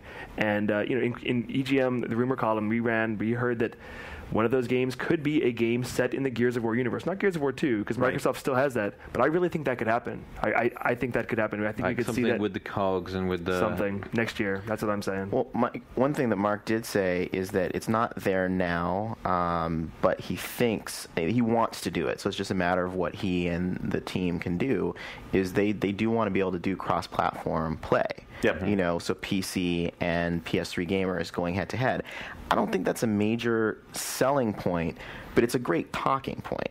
For them, says, hey, right? Yeah, for them and for Sony, and it's a bit of a stick in the eye to Microsoft that the guys who are making the biggest selling game for your platform before Halo 3 ships in Gears of War are, all mobbed up now with Sony, and it sort of gets people asking, well, why? Why couldn't this happen? And we know why it's not happening. It's still the games for Windows Live stuff that we know that Epic is opposed to, and then it's also the fact that, Microsoft's walled garden approach. They're building it into Unreal Engine now, into Unreal Engine. Yeah. That was UE3, not UT3. Yeah. I still think they're philosophically opposed to how Microsoft's handling games for Windows Live, but they're partners who want to do it, so they'll support it. I think they're getting closer. So Mark and I were hanging out the other day. A guy gets around. He talks to all of us, doesn't he? It's kind of crazy. But we were hanging out talking about this subject, and then the two things that came across...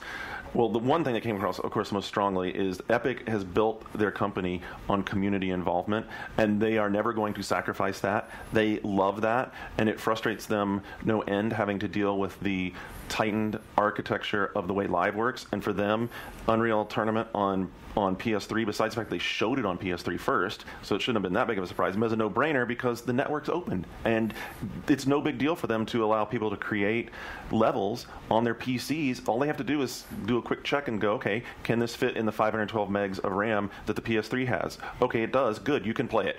It's that. Well, that's it. That's the whole deal. Yeah, I think that announcement and also the NCSoft one are very aggressive, and they're specifically Sony definitely going after Microsoft's way of doing business. The good news for Xbox 360 owners is that we did hear, I mean, one thing Mark talked about was how he thinks that as the live teams work through projects, like one of their projects right now, which has not gotten all attention, is Live is coming to XP.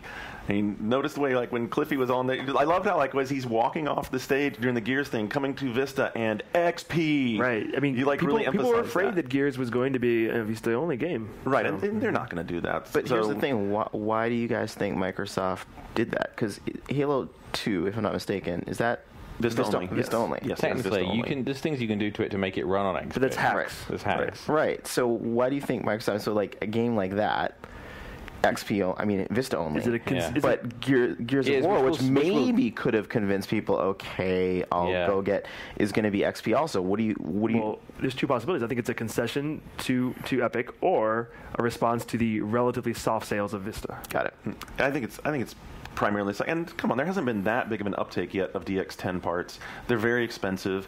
I mean, Crysis is going to push that a lot, like we were talking about earlier. But I mean, I'm talking to the lead, and I'm like, what is it going to take to really run? He's like, if you have a quad core with 2 gigs of memory and a 8800 DX10 card, then you're probably in good shape. I'm thinking to myself, yeah, that's a $6,000 computer. How many people have this? Well, PC? That's why we should all be savoring our chances to play Crysis at these public events. Because right. How many of us have PCs that can actually run it? Dude, I don't have that sitting in my house. I don't even have that sitting in my office. Anyone that bought a Mac laptop, recently and is savoring the boot camp experience, you're not going to play Crysis. It's not going to happen. And you look at the statements that have come out of Crytek in the past, sort of implying that PS3 and 360 can't handle, Crysis, and that Crysis won't be coming to the consoles in this form. You're saying, like, is he just trying to scare us into spending the $6,000 to get these PCs? I don't know.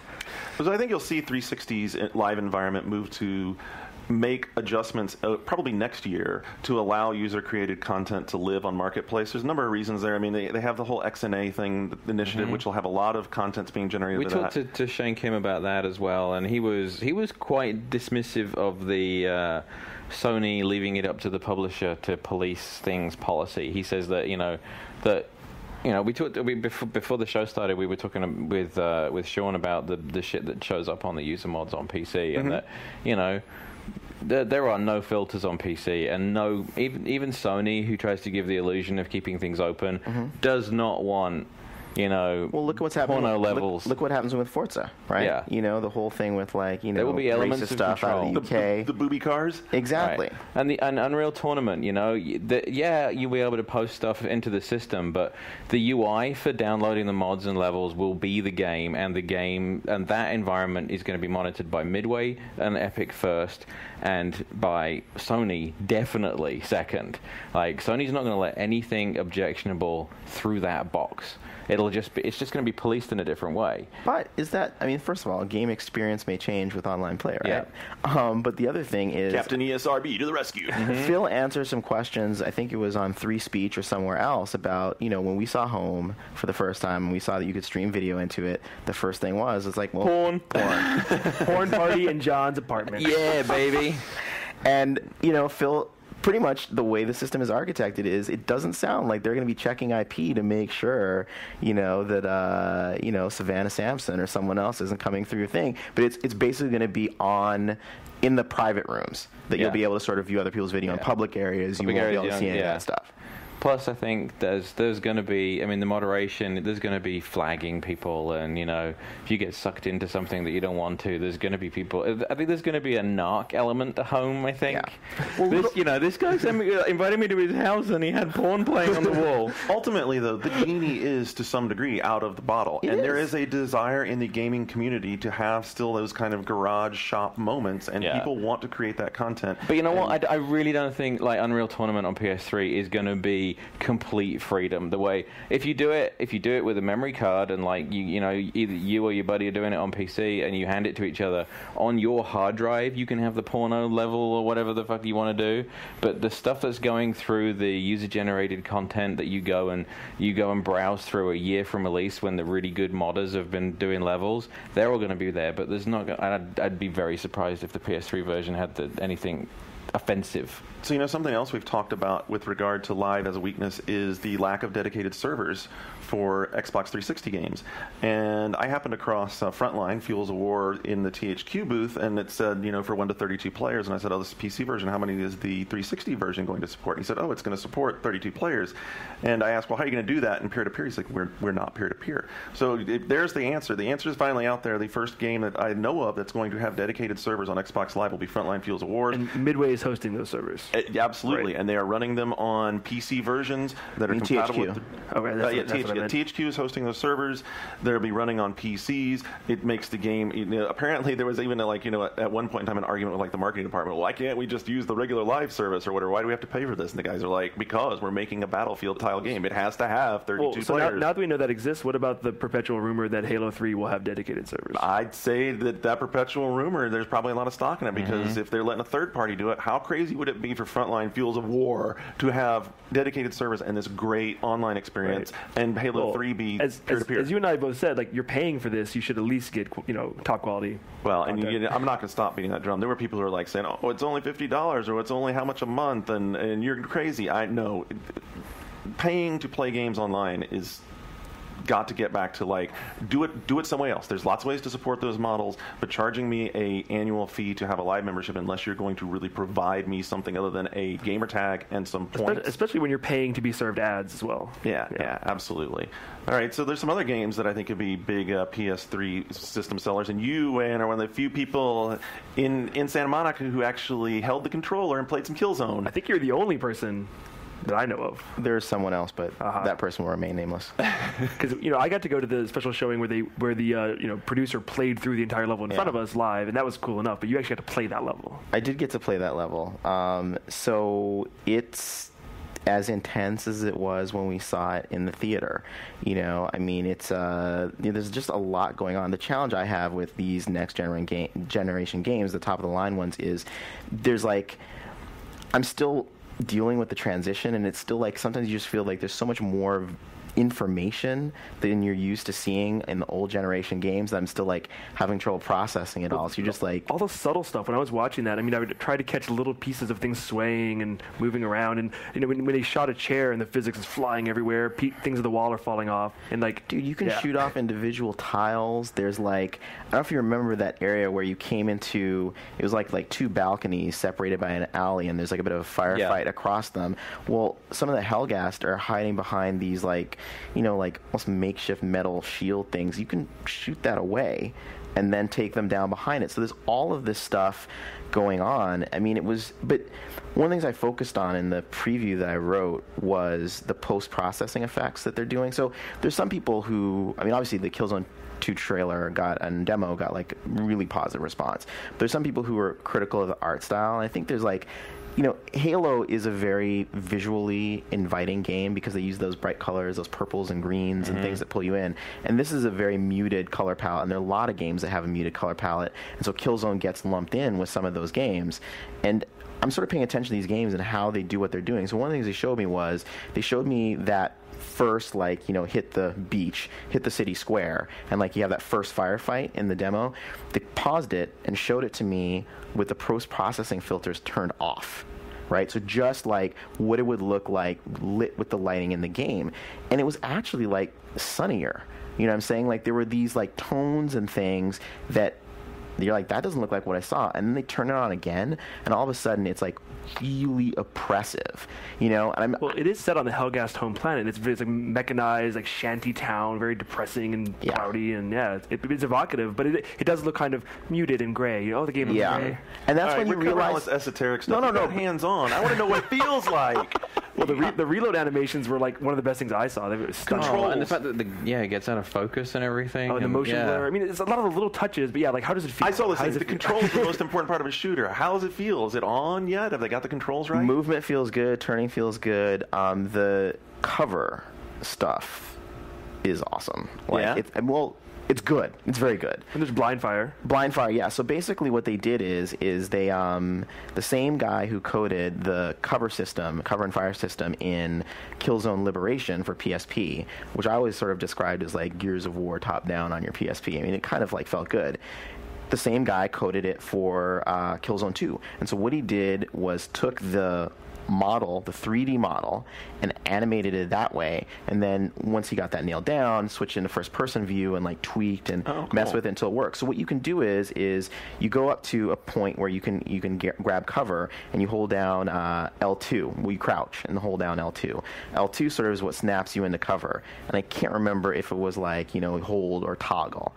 I think it was toggle. And then you can if you just fire from the cover position, you'll blind fire. You'll see your gun sort of come up over the berm or whatever you're behind and like shoot at the enemies and will kind of spray. But if you push forward on the left analog stick, then it'll pop you up over cover. If you push left, it'll push you left around cover. It's a little like the Rainbow Six Vegas system, except it doesn't take you out of it doesn't put you in a third person mode to do it. Oh, okay. And I think if they design firefights around that mechanic in part, I think that's going to be really compelling because I'm like a more hang back and sort of take guys out kind of guy rather than run and gun. And if they can really nail that and build some stuff around it, though I should think without requiring it, because I would want the game to be able to support guys who like to run and gun. Does it feel like Gears in first person? It still feels different from Gears. It's hard to put my finger on it, and say like what it still feels different from Gears. Mm-hmm. That's as much as I can say right now. It doesn't feel like Gears in first person because the roadie run is such an essential part of the Gears mechanic and slamming into cover. Cliffy described Gears as sort of like a horizontal platformer, which is a really true description of the game, and this is not that. This is something else, and Guerrilla's still feeling its way in terms of like they still haven't really forcefully imposed themselves on the gaming world. So I think it's going to take some time for even us to figure out like what is it? What do these guys do? What kind of games they really make? So I can't really compare it to something else other than maybe some of the Medal of Honor games, the original Medal of Honor games. When they were good. Exactly. Actually, to go off topic, I hear that Medal of Honor Airborne is actually good now, but nobody cares. Like, they've cried wolf a million times, no one pays any attention. But I hear the latest rev is actually doing some really creative stuff. And that actually work out well for them. The demo looked nice. Do you guys remember? Any of you guys go to the Gamers Day that EA had a few weeks back where they showed it? No, I didn't. So there's this. I had the same thing, like visual fatigue, because it's World War II, and you're like. Oh, seen that before. There's a level that is the last level in the game, and it's apparently historically based. It's some massive German concrete tower that looks like almost bleached white, and there's like guys in the top, and it's like sniping at you as you're coming down through the air, and if you can land on the roof you can enter it that way and sort of go down and clear it, or if you land on the ground you can go up and clear it. It looks like nothing you've ever seen before out of World War II. And when I was over there, I was talking to those guys and saying, you need to show that. Mm-hmm. And it's weird because at least snippets of it in the trailers, because that's the one thing you're going to be like, I've never seen that before in World War II. I haven't seen that before in Medal of Honor. Mm-hmm. It doesn't bore you. The other stuff, I think the whole parachuting mechanic is great, but it's World War II. You still feel like the fatigue, but... Yeah, I think the same problem is facing Brothers in Arms. These games both look really good, but there's so many other things that are new and fresh that they just kind of get overlooked. Oh, dude, Brothers in Arms is amazing. Yeah, but like, come on. But are you seeing it on lots of best lists? No one. It's a great game. That's a great series. It would definitely be on my best list. Oh. It would definitely be on my best list. I'm glad you're talking about it. Yeah, because those guys at Gearbox, Randy, they're a really great team. Well, I think what I like what they did about this version of that game is that they focused a lot on the through the gun experience of shooting, which wasn't as high a priority before. And really, it's as much a case of like the technology has come along far enough that they can now really incorporate a good shooter game with the good tactical action part of the game. You take the way that they're able to bust up the environment and use cover and use tactics, and you've got a game that is really, really engrossing and really gets you in the like, you feel like you're in the thick of the shit in that game, really, to the extent of you feel like you're right there and these guys are around you, and if you're not making the right choices, they are dying. Well, it's funny, we kind of segued away from Killzone, but we're talking about these games that are getting overlooked at E3 that are really good games, and that's kind of how I felt when I was walking around the Barker hangar. I kept seeing games that used to be games that would go on covers and people cared about, like Mercenaries 2 or these games we're talking about, and like nobody's talking about them because there's so many great games here. Dude, Ace Combat 6 can't buy a word. Right. Shawn, you were talking about Burnout. Burnout's on one pod There's one copy of Burnout Paradise here, and it's stunning. Yeah. I mean, like for me, yeah, like personally, we spooged about it yesterday. Yeah, we spooged about it yesterday. I mean, it's probably my personal game in the show. You know, like the game that I'm really looking forward to putting on at home. I think it's fantastic. I really question some of the decisions that EA made about which games to put in Barker Hangar and which ones to put in Lamerigo, because I mean, Lamerigo, they had the family version, the family thing of on Wii of Madden. They had the Carnival game. No, it was Carnival game with Barker, right? The Boogie. They had Boogie, Rock Band. I mean, Yeah. you could see, honestly, because the first thing you saw when you went in, if I'm not mistaken, was their casual games. Right. You know what I'm saying? So clearly EA's caught religion on casual games. Oh, but, big time. But the thing is, at least they should have had suites at the. They should have had suites at Lamerigo, where they had their their hall, where Alex could have been with Burnout, and Everyone Javat that's could have seen been Burnout, with. and particularly anyone that's picked it up and played it, has been like, oh my god, they've really moved the needle on this thing. It's fantastic. Well, we'll get to Rock Band in a second, but I want to mention what I think is EA's biggest misstep, which was not showing the Spielberg Next Gen project, which is known as LMNOP. That's what its code name. LMNO. LMNO. There's a screenshot of it in Newsweek, and it's the game that's being described as Eco meets North by Northwest.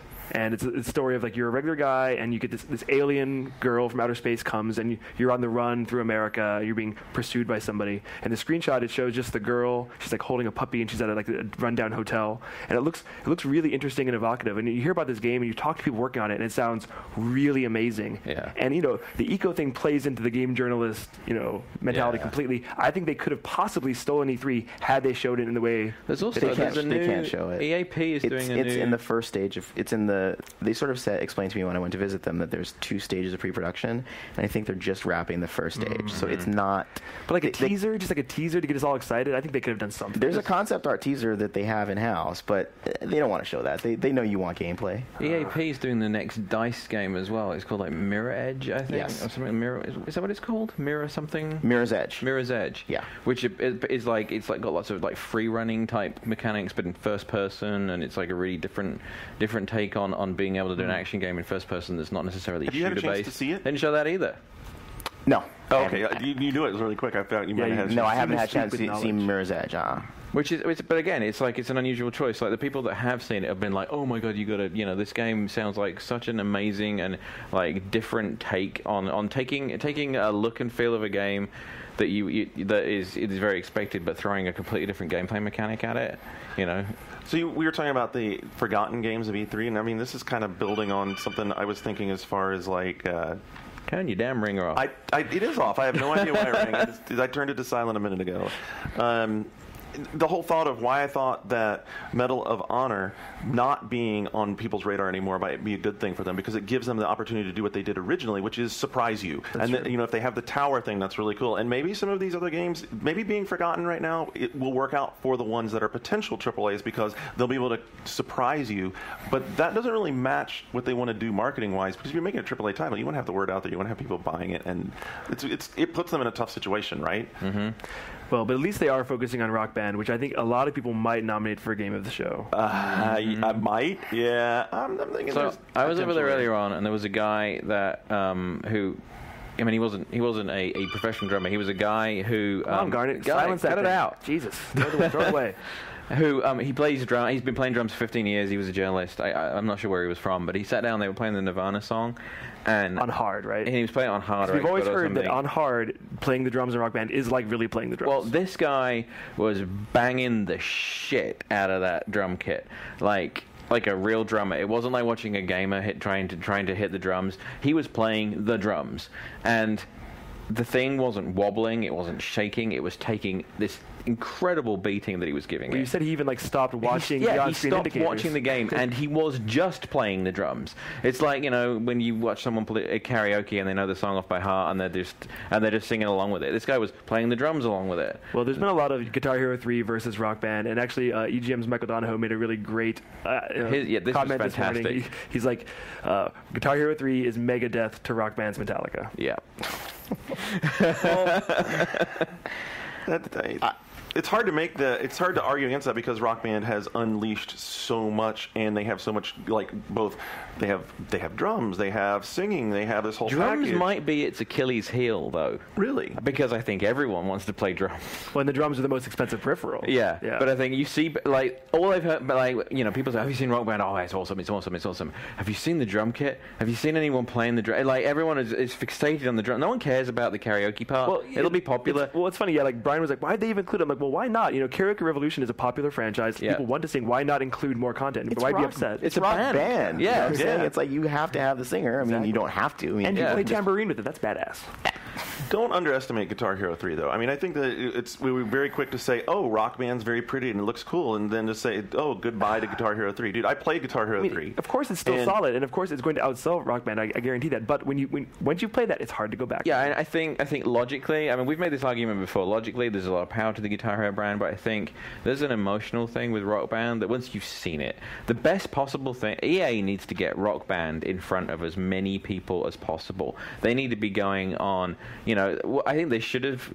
I think the release date's in a funny place because what they should have done is they should have had a Rock Band promo truck on every big fucking summer tour this year, like the Warped Tour, Ozfest, everything, with people and have the bands come out and do stuff, and then have people go up there and do stuff, and just have Rock Band at all these events. It's the beginning of a huge franchise. I mean, I don't think this is the last we've seen of Rock Band. No, and if this had been last year's E3, where you had the two halls and it was convention center and whatnot, the old E3.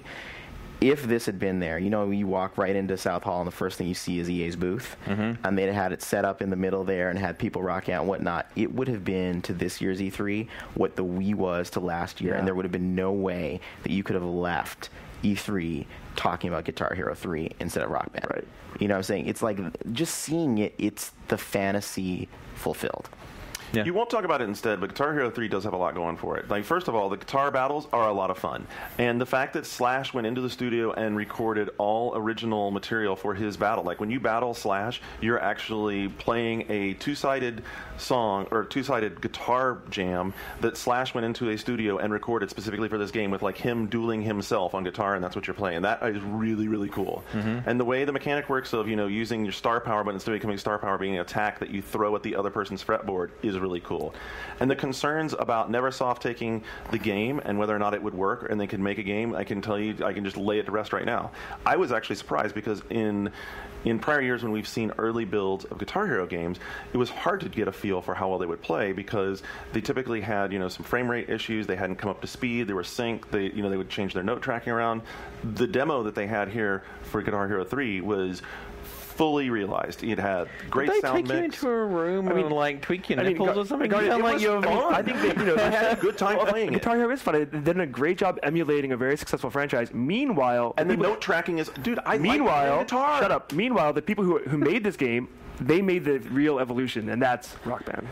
And the problem, more instruments makes it better. Yes. Well, here's the one thing that's interesting is that Neversoft sort of took it and made it more of a gamer game. It's a game now, yeah. Yeah, whereas Rock Band is just being a rock star. Yeah, and if you look at the elements, some of the things they put in, being able to attack your opponent, that's stuff that Harmonix was doing in Amplitude. Right. So it was interesting to see that stuff. I was like, that looks familiar. I don't mean in a rip-off kind of way. I mean, I really like what Neversoft's done with it, and I think that stuff's interesting. But the danger and what Activision has to look out for is Guitar Hero became a hit because there were some core gamers who latched onto it and told their friends, they brought their friends onto it and played it, and it sort of built up steadily through that. It was like the game of the people. I think the same influencers that made Guitar Hero a hit are going to move over. Oh, the tastemakers are going to move on to it. And it doesn't mean, because playing guitar is still fun, it doesn't mean that people won't buy both. But I think the thing is, it's gonna be like the Wii. It's like when you have the opportunity to either just go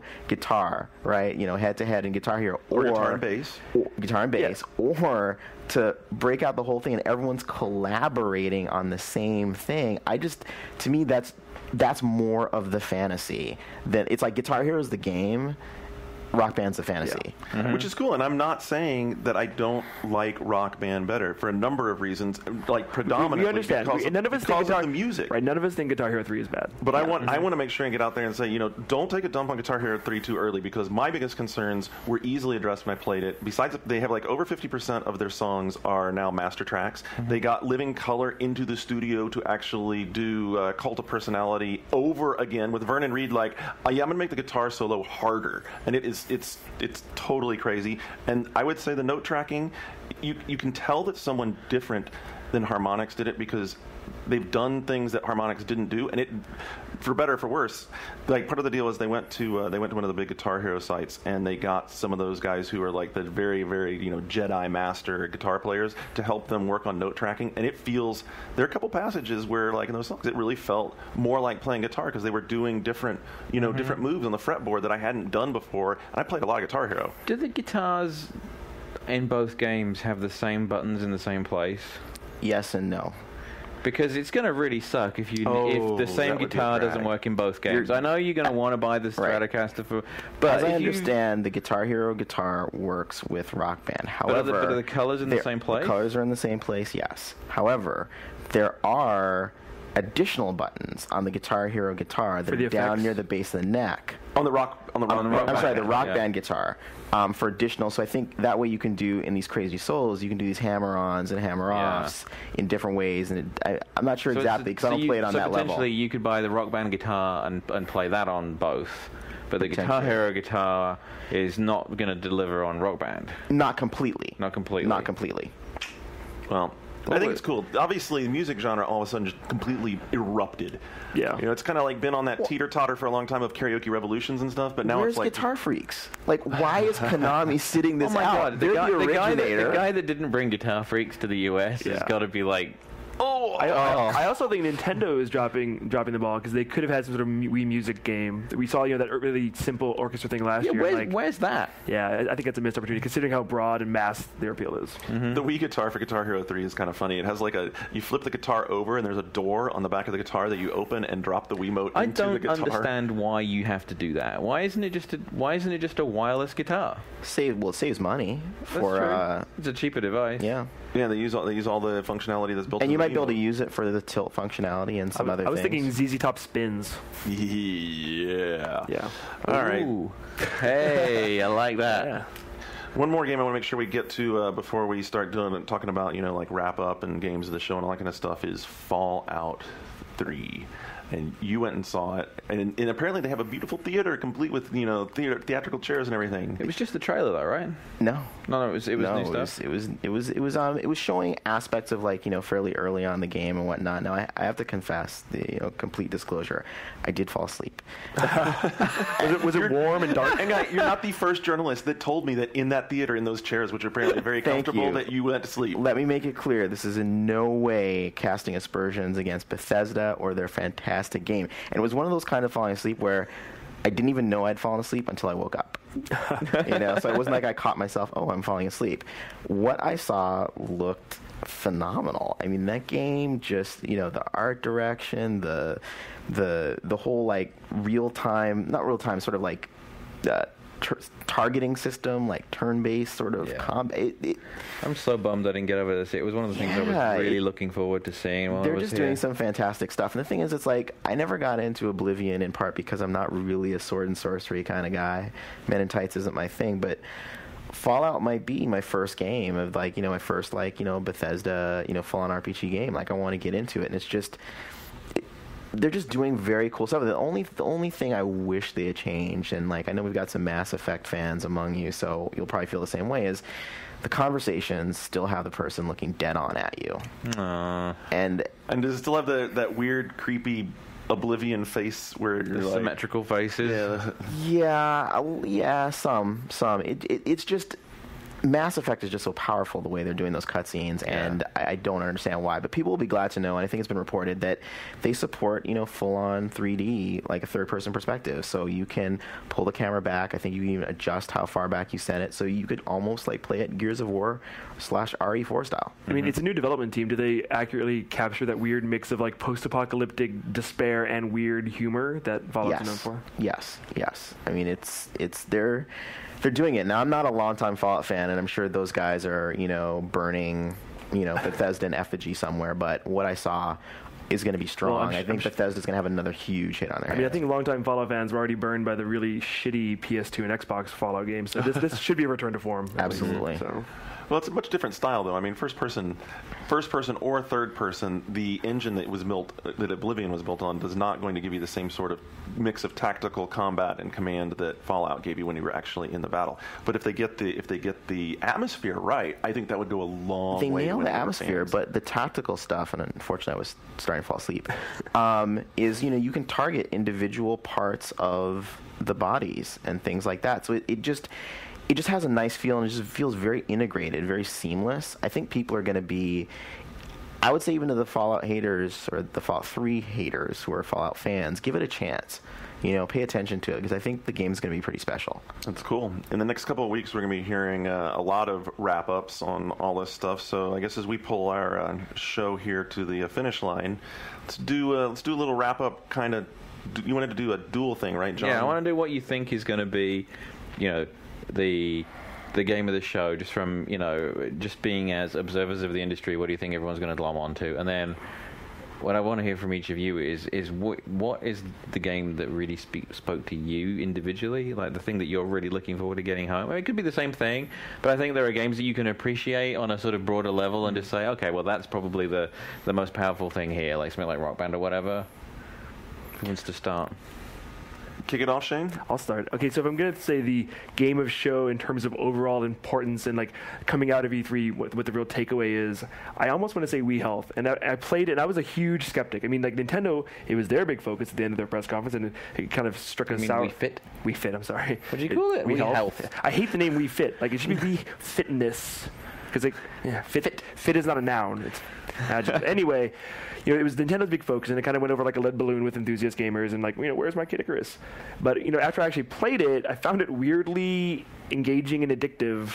And I do want to play it again, and I think it's perfectly in line with what Nintendo is doing. That's so successful in reaching other consumers. And I was talking to someone at a party last night, who they said like this is like Sony had that Nike game, the iToy Nike. I don't even remember what it's called, Kinetic. A year ago, and like nobody cared.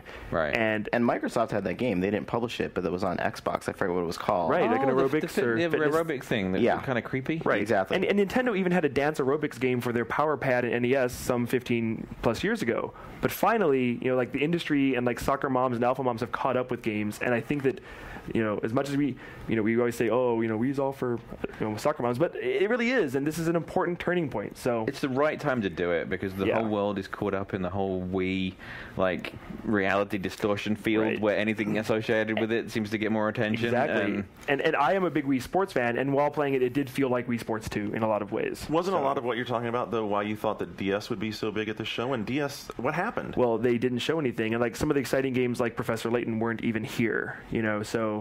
But there were some interesting third-party DS games here that you wouldn't expect. Like people come up and say, "Oh, the Daffy Duck game is actually really good." And like, really? That's not something you hear. You don't get that every day. Whatever, dude. The Daffy Duck game. I mean, it was just.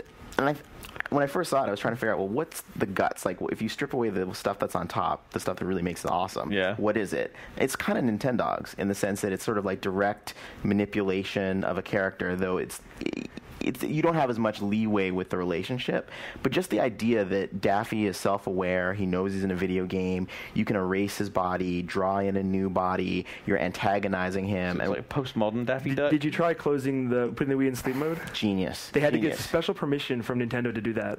Why don't you explain it? Why you explain it? Okay, so what you do is that there's this part where Daffy's trying to capture someone in the dark, and he needs you to help him do it. And so what you have to do is close the lid, and you're listening to it on earphones or through the speakers, and then he says to the left, and you hit the left button, and to the right, and it's just sort of like this thing, but you're playing with the lid closed. Whoa! And then you open it up, and the reason Nintendo had to give them special dispensation is because when you close it, it's supposed to go to sleep mode. And so for this thing, and it's just, honestly, like, people need to pay attention to that Yeah, game. you get a huge grin on your face. Yeah, it's super cool. It's very outside And the box. the animations are sick Yeah. on the Wii screen, like whatever DS. they've the DS screen. Sorry, what they've done. It just looks like Who's publishing it? so Warner Brothers is publishing it, and then it's Way Forward is the developer. Is So it- We're also making Contra. Is it this year? I believe yes, so. it's this year. The other one, and I know some of your listeners will be both skeptical and weirdly fascinated. Hannah Montana DS. Yeah. Part 2. That's it. Yeah. That game. John's grinning. He's onto something. That game- It's that gonna game- be fucking huge. That game is no joke. That game is no joke. Well, So she's no joke. She's huge. She outsold Kelly Clarkson. Like, you know, So let's explain to the people who are listening, because they're probably thinking right now that we're like they're smoking something really they're good. unsubscribing from this podcast right now. What it is it's a guitar game for the DS. So back before GDC, I got like a little exclusive from Ubisoft about the Guitar Jam Session. Jam Yeah, Session Jam Session. from Ubisoft. The way Ubisoft did that game, in partner with their Japanese development team, is it's a single string that goes across the screen, and you pick that, which means that you have to do all these weird contortions with the D-pad and the shoulder buttons in order to get the different chords. It's very cool, very powerful, and it's only acoustic. Hannah Montana Jam Sessions has, I'm going to get this wrong because I don't really play guitar, but like however many strings you have on a guitar, like six, there you go, 6 string. So it's got all 6 strings. You can pluck them individually. Wow. You can strum across the whole set. You can do lead guitar, bass guitar, rhythm guitar, and drums. I can't believe I want to play a Hannah Montana game. You can record. You can be in her band. You record each track individually and then play them back together. I was shocked. It's actually a very complex, it's a very complex experience that, because it's got the Hannah Montana gloss over it, is going to go way broader than it would if they released it as you know, Rock Band DS. Rock Band DS. Well, actually, not that, because they would have the Rock Band brand. But if it was just like some kind of music game, Yeah. it would be like a curio, and it would be like, this is like a really clever use of DS technology, and no one would buy it. But it's a But it's huge Hannah license. Montana, so everyone that bought the Hannah Montana 1, which is like 4 million people or something insane, are going to want to play this game. That's amazing. You know, and I know that more people are going to buy that than are going to buy Jam Sessions. Yeah. And the thing is, the Disney people, they know they've got something special, and they won't give any specifics, but they are already thinking about other brands they can put on top of it to make it appeal more There's going to to be a male audience or a older boy audience. version of it, definitely. Yeah. Well, that was a strange digression into non-games and kid games. So yeah, back to we fit as my choice for like the overall consensus. What's your emotional choice? My emotional choice is Little Big Planet. Like, you know, the more I think about it, the more I had so much fun. I felt like a little kid again, you know, like in a huge toy box, just doing whatever I want, building things. The idea of playing with you three, inviting you into my room, hey, let's make a level and play. I can imagine doing that to the wee hours of the night and every night. Seriously, I think it's a huge new idea. Yeah, I mean, we Amazing. talked about this last night, and she was like, no, Still a skeptic. no, He's still a skeptic. Yeah. But I think when that game comes out, I could see that being in my PS3 more than anything else, definitely. Yeah, so that's mine. How about you, Guy? I would say, so before I came to the show, I thought it was going to be between Rock Band and Call of Duty 4, Modern Warfare. And having had hands-on with Little Big Planet today, and then also getting sort of like a breakout session where the guys working on the game talked about it, I would say that I would have to give it to Little Big Planet by a nose. I just think that the deep level of thought that's gone into it, I mean, it's just such a well-conceived game. The interface works really well. It's like action-level design, cooperative, platforming. I don't know. It's just Game's biggest problem is it's being launched when the device is $599. It is a What do you big know?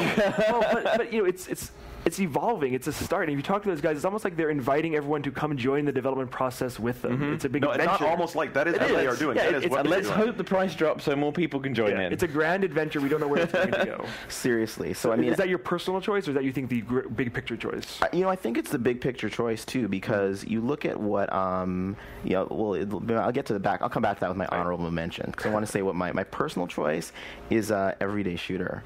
For PSN. So I'm one of those guys who's blistering his thumbs. When you guys had your, they had the show where you guys were talking about Stardust HD. Super Stardust HD, I was like nodding at home listening to it because love that game, burns my thumbs. But as much as I love Super Stardust HD and I love that game, I love Res, I love every Extend Extra, and Everyday Shooter just pushes all my buttons, like the art school side of me and the music side. And when it's this weird sort of disjunct between doing something you do all the time in twin stick shooters, which is shoot stuff, and then have these different sounds that come out of it. So when you're wailing on something and it sounds like you're like doing a guitar riff, I mean, it's just this synchronicity that's really powerful. And then on top of it, the vector art style, which is just kind of, so it looks like this weird like modern art kind of stuff.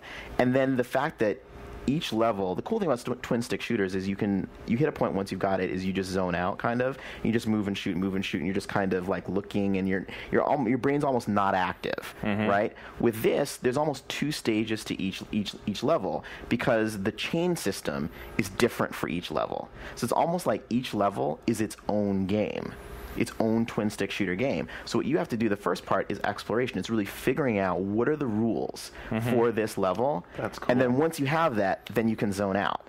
And so it's almost like this bifurcated experience, and that just spoke to me. That's really cool sounding. Yeah. The honorable mention, not even honorable mention, it's like special citation, special jury prize, is the camera, the recording system in Halo 3. Oh, yeah. I think that's absolutely mind-blowing. And so that was what I was going to get back to with this whole user-created stuff. I hope, not every shooter is going to warrant it, because not every shooter is going to be that powerful, but I really hope a lot of developers think about ripping off that whole recording system, because you can record campaign, you can record multiplayer. I asked Frank O'Connor how much data it was, because I'm figuring, knowing what little I know about how games are architected, you don't need to send the whole video. Right, just send the data. Just the movement data, 5 megabyte files. Wow. Right. So like that kind of thing. So tapping into the whole YouTube, MySpace, all that stuff that Riccatello was saying at the start of the week that games have to compete with. Well, games can compete with that and bring that interactivity to the table. So I think... And personalize it. And, so...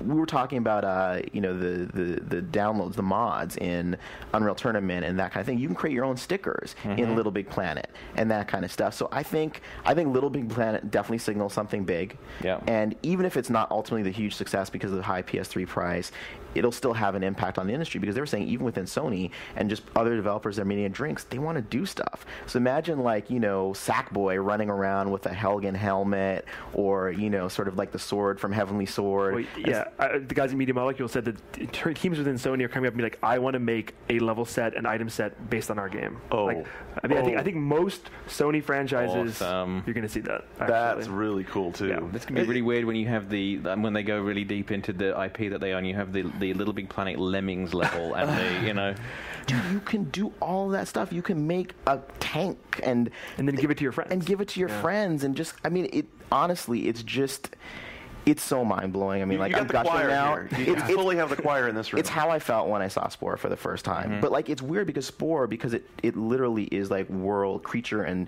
it feels bigger. But when you start thinking of the implications of what you can do with Little Big Planet, it's like jumping inside your own Saturday morning cartoon and make it the way you want. Well, we talked about this at GDC the same way. I think a lot of people look at it and this is where I think we butt heads with Shu on it, and Shu looks at it as the game that you play. Right. And we're all looking at it as the process of, it's almost irrelevant once you get to the game part, because it's almost, I could see getting to a point where you build something and refine it and tweak it and you play it through a couple of times, and then it's the sort of that's your gift to the community, and you move on to the next thing. Getting there is most of the fun. Yeah. Actually. I'm not saying that a level in Little Big Planet is going to be as good as the best level you've played in Super Mario Brothers. Right. No. But she was like, the levels look like it's just a charge to the finish, and I'm like, I don't really care. Well, but someone's going to recreate Super Mario Brothers in Little Big Planet. Hold on one second. I don't think that the playing part of it is that is that small a part of it. No, I'm not saying. It's just they're not talking about it. For me personally, they said that today in their breakout session. It's just that they're not talking about it. There are, so one example they gave is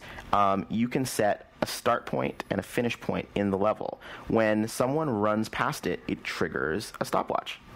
So it will time the best times, or whatever time you get, will automatically be posted as a leaderboard for your level. And they said you can attach the finish point or the start point to a moving object in the game, such that part of the whole thing is chasing the finish line through the level. Well, another thing, I mean, they haven't shown yet, and they're going to show at TGS, are enemies. So there's a lot. And when you create something, that elevates the enjoyment from getting into it. And just that show. There's sharing online, but I think the other thing is you're going to be able, the people in your house, you're going to be able to say, "Look what I made," and people that don't give a shit about video games are going to look at it, and it looks so awesome, and and it's going to be like, "Wow, you did that," and they're going to sit down next to you and show me how you did that, and it's going to draw people in. I agree.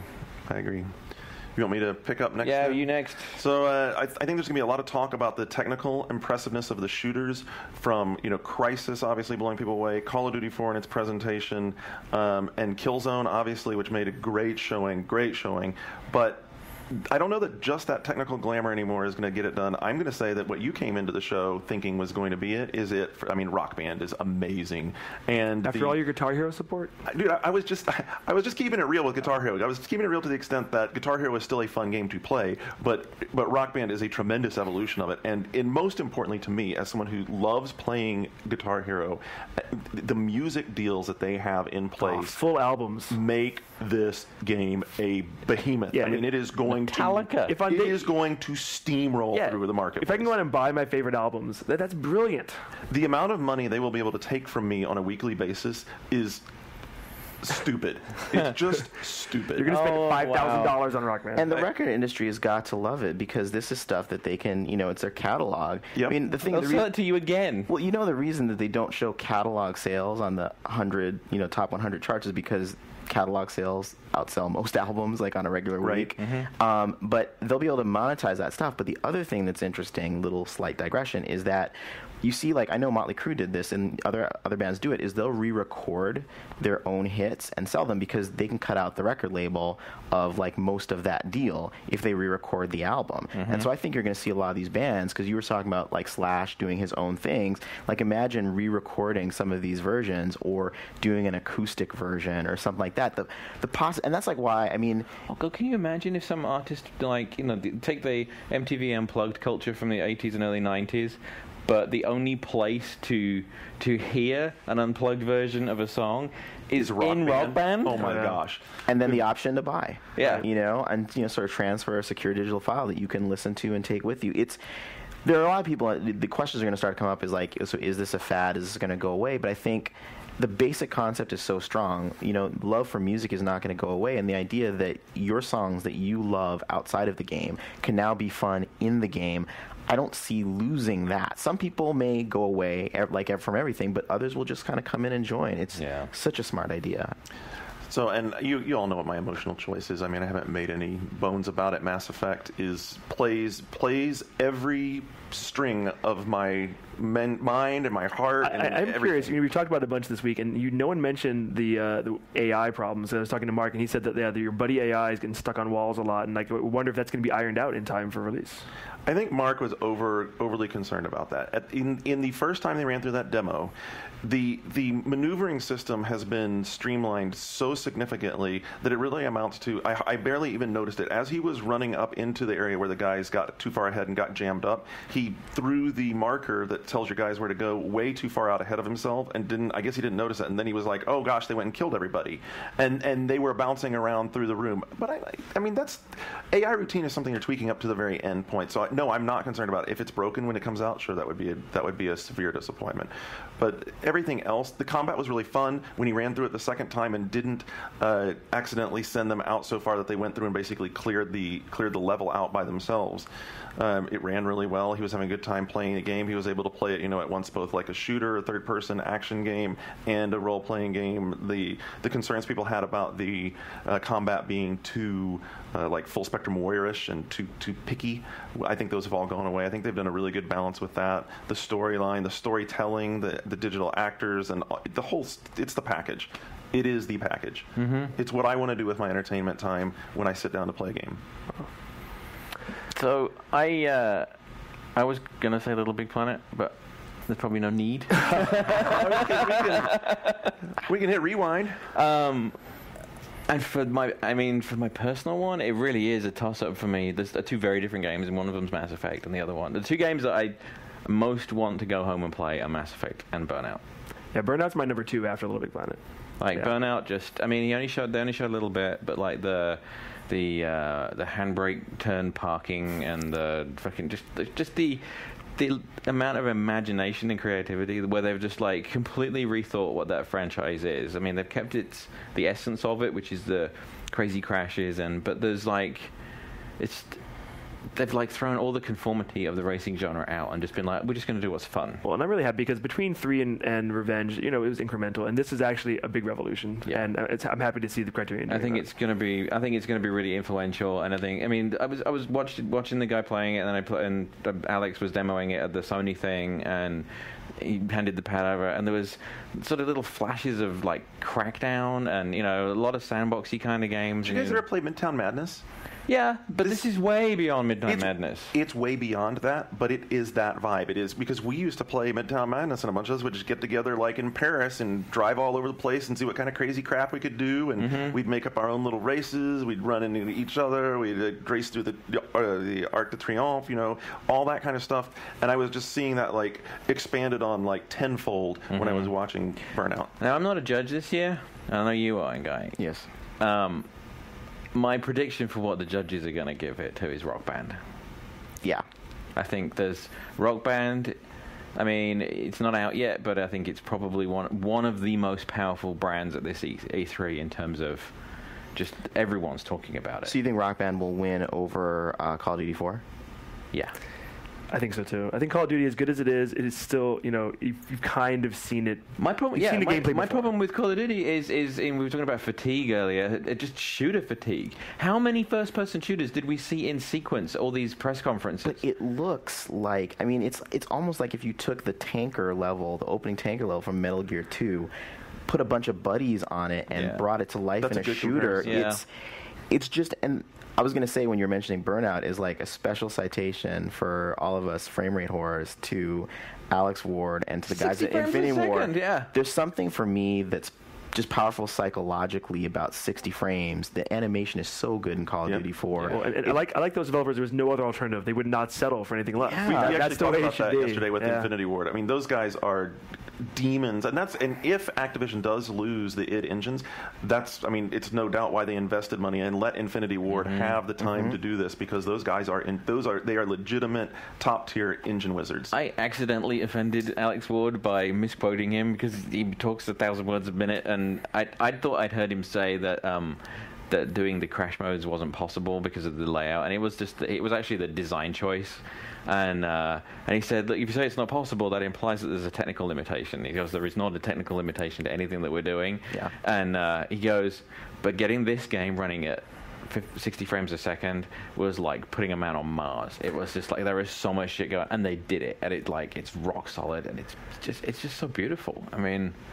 But to your call about price, come on. We played Black, we played Burnouts before. Those guys know how to spin it. Shit out of Burnout. But you have to remember the reason it's a challenge. So, for instance, I know it's at the end, but basically, there is and I can't tell how big it is if it's a minority or a lot of people, but there are some people I've talked to who have been critical of Halo 3 single player and how it looks, and similarly critical as they were of multiplayer, and saying they feel like it's just rezzed up. Halo 2. I personally don't think so. What I'm seeing more is that it's an art style. It's a choice that they've made to maintain that look across generations. But the thing with Halo 3 didn't show well, by the way. didn't show well at this show at all, particularly well. It was shown in small group, there's a few number of people who got to see it.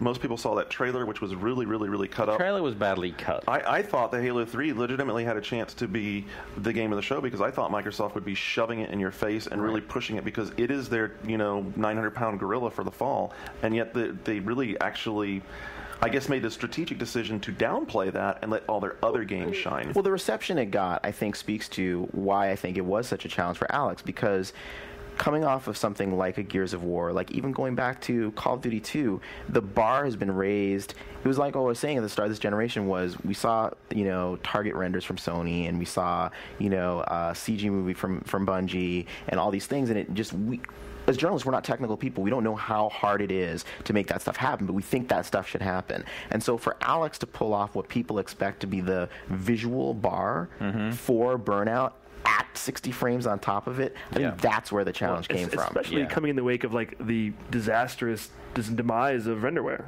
Really. Yeah. So even kudos to him. Yeah. Wow, what a show.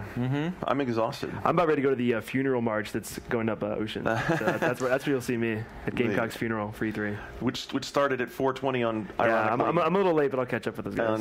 On Friday the 13th. Nice. All right, N-Guy, Shane, John. It's been wild. There you have it. You think this will be the last one? I hope not. Something will happen. Something will happen. There will be an event next year at some point between May and July. I think there's going to be a lot of pressure to try and. A lot of people were saying July is the wrong time to be showing stuff. I think if they want to have it like this, move it to Vegas, put it in Venetian. Let's have it in late April. That's my theory. Anyway. All right, well, come back next week. I guess we'll have some maybe closing thoughts. We'll have judges' final selections to talk about. We'll be able to get a good read on what the community's been really hot for and what they're asking questions about. Maybe we can address some games that I'm sure we've missed some games. Yeah, there's a lot of DS stuff and PSP stuff we didn't get to talk about. Maybe we'll talk about that next week. So we'll do our best to catch up on that. Boards.oneup.com is the place to catch up with us on that. And don't forget to check out N-Guy's site, Level Up. Give us the full address. That would be hard. I don't even know it. All right, just Google N-Guy Croal and Level Up. Yeah, there you go. Google blog search. Yeah, and subscribe to that too. It's a good RSS feed to keep on your reader. Thanks. Until next week, we are gone.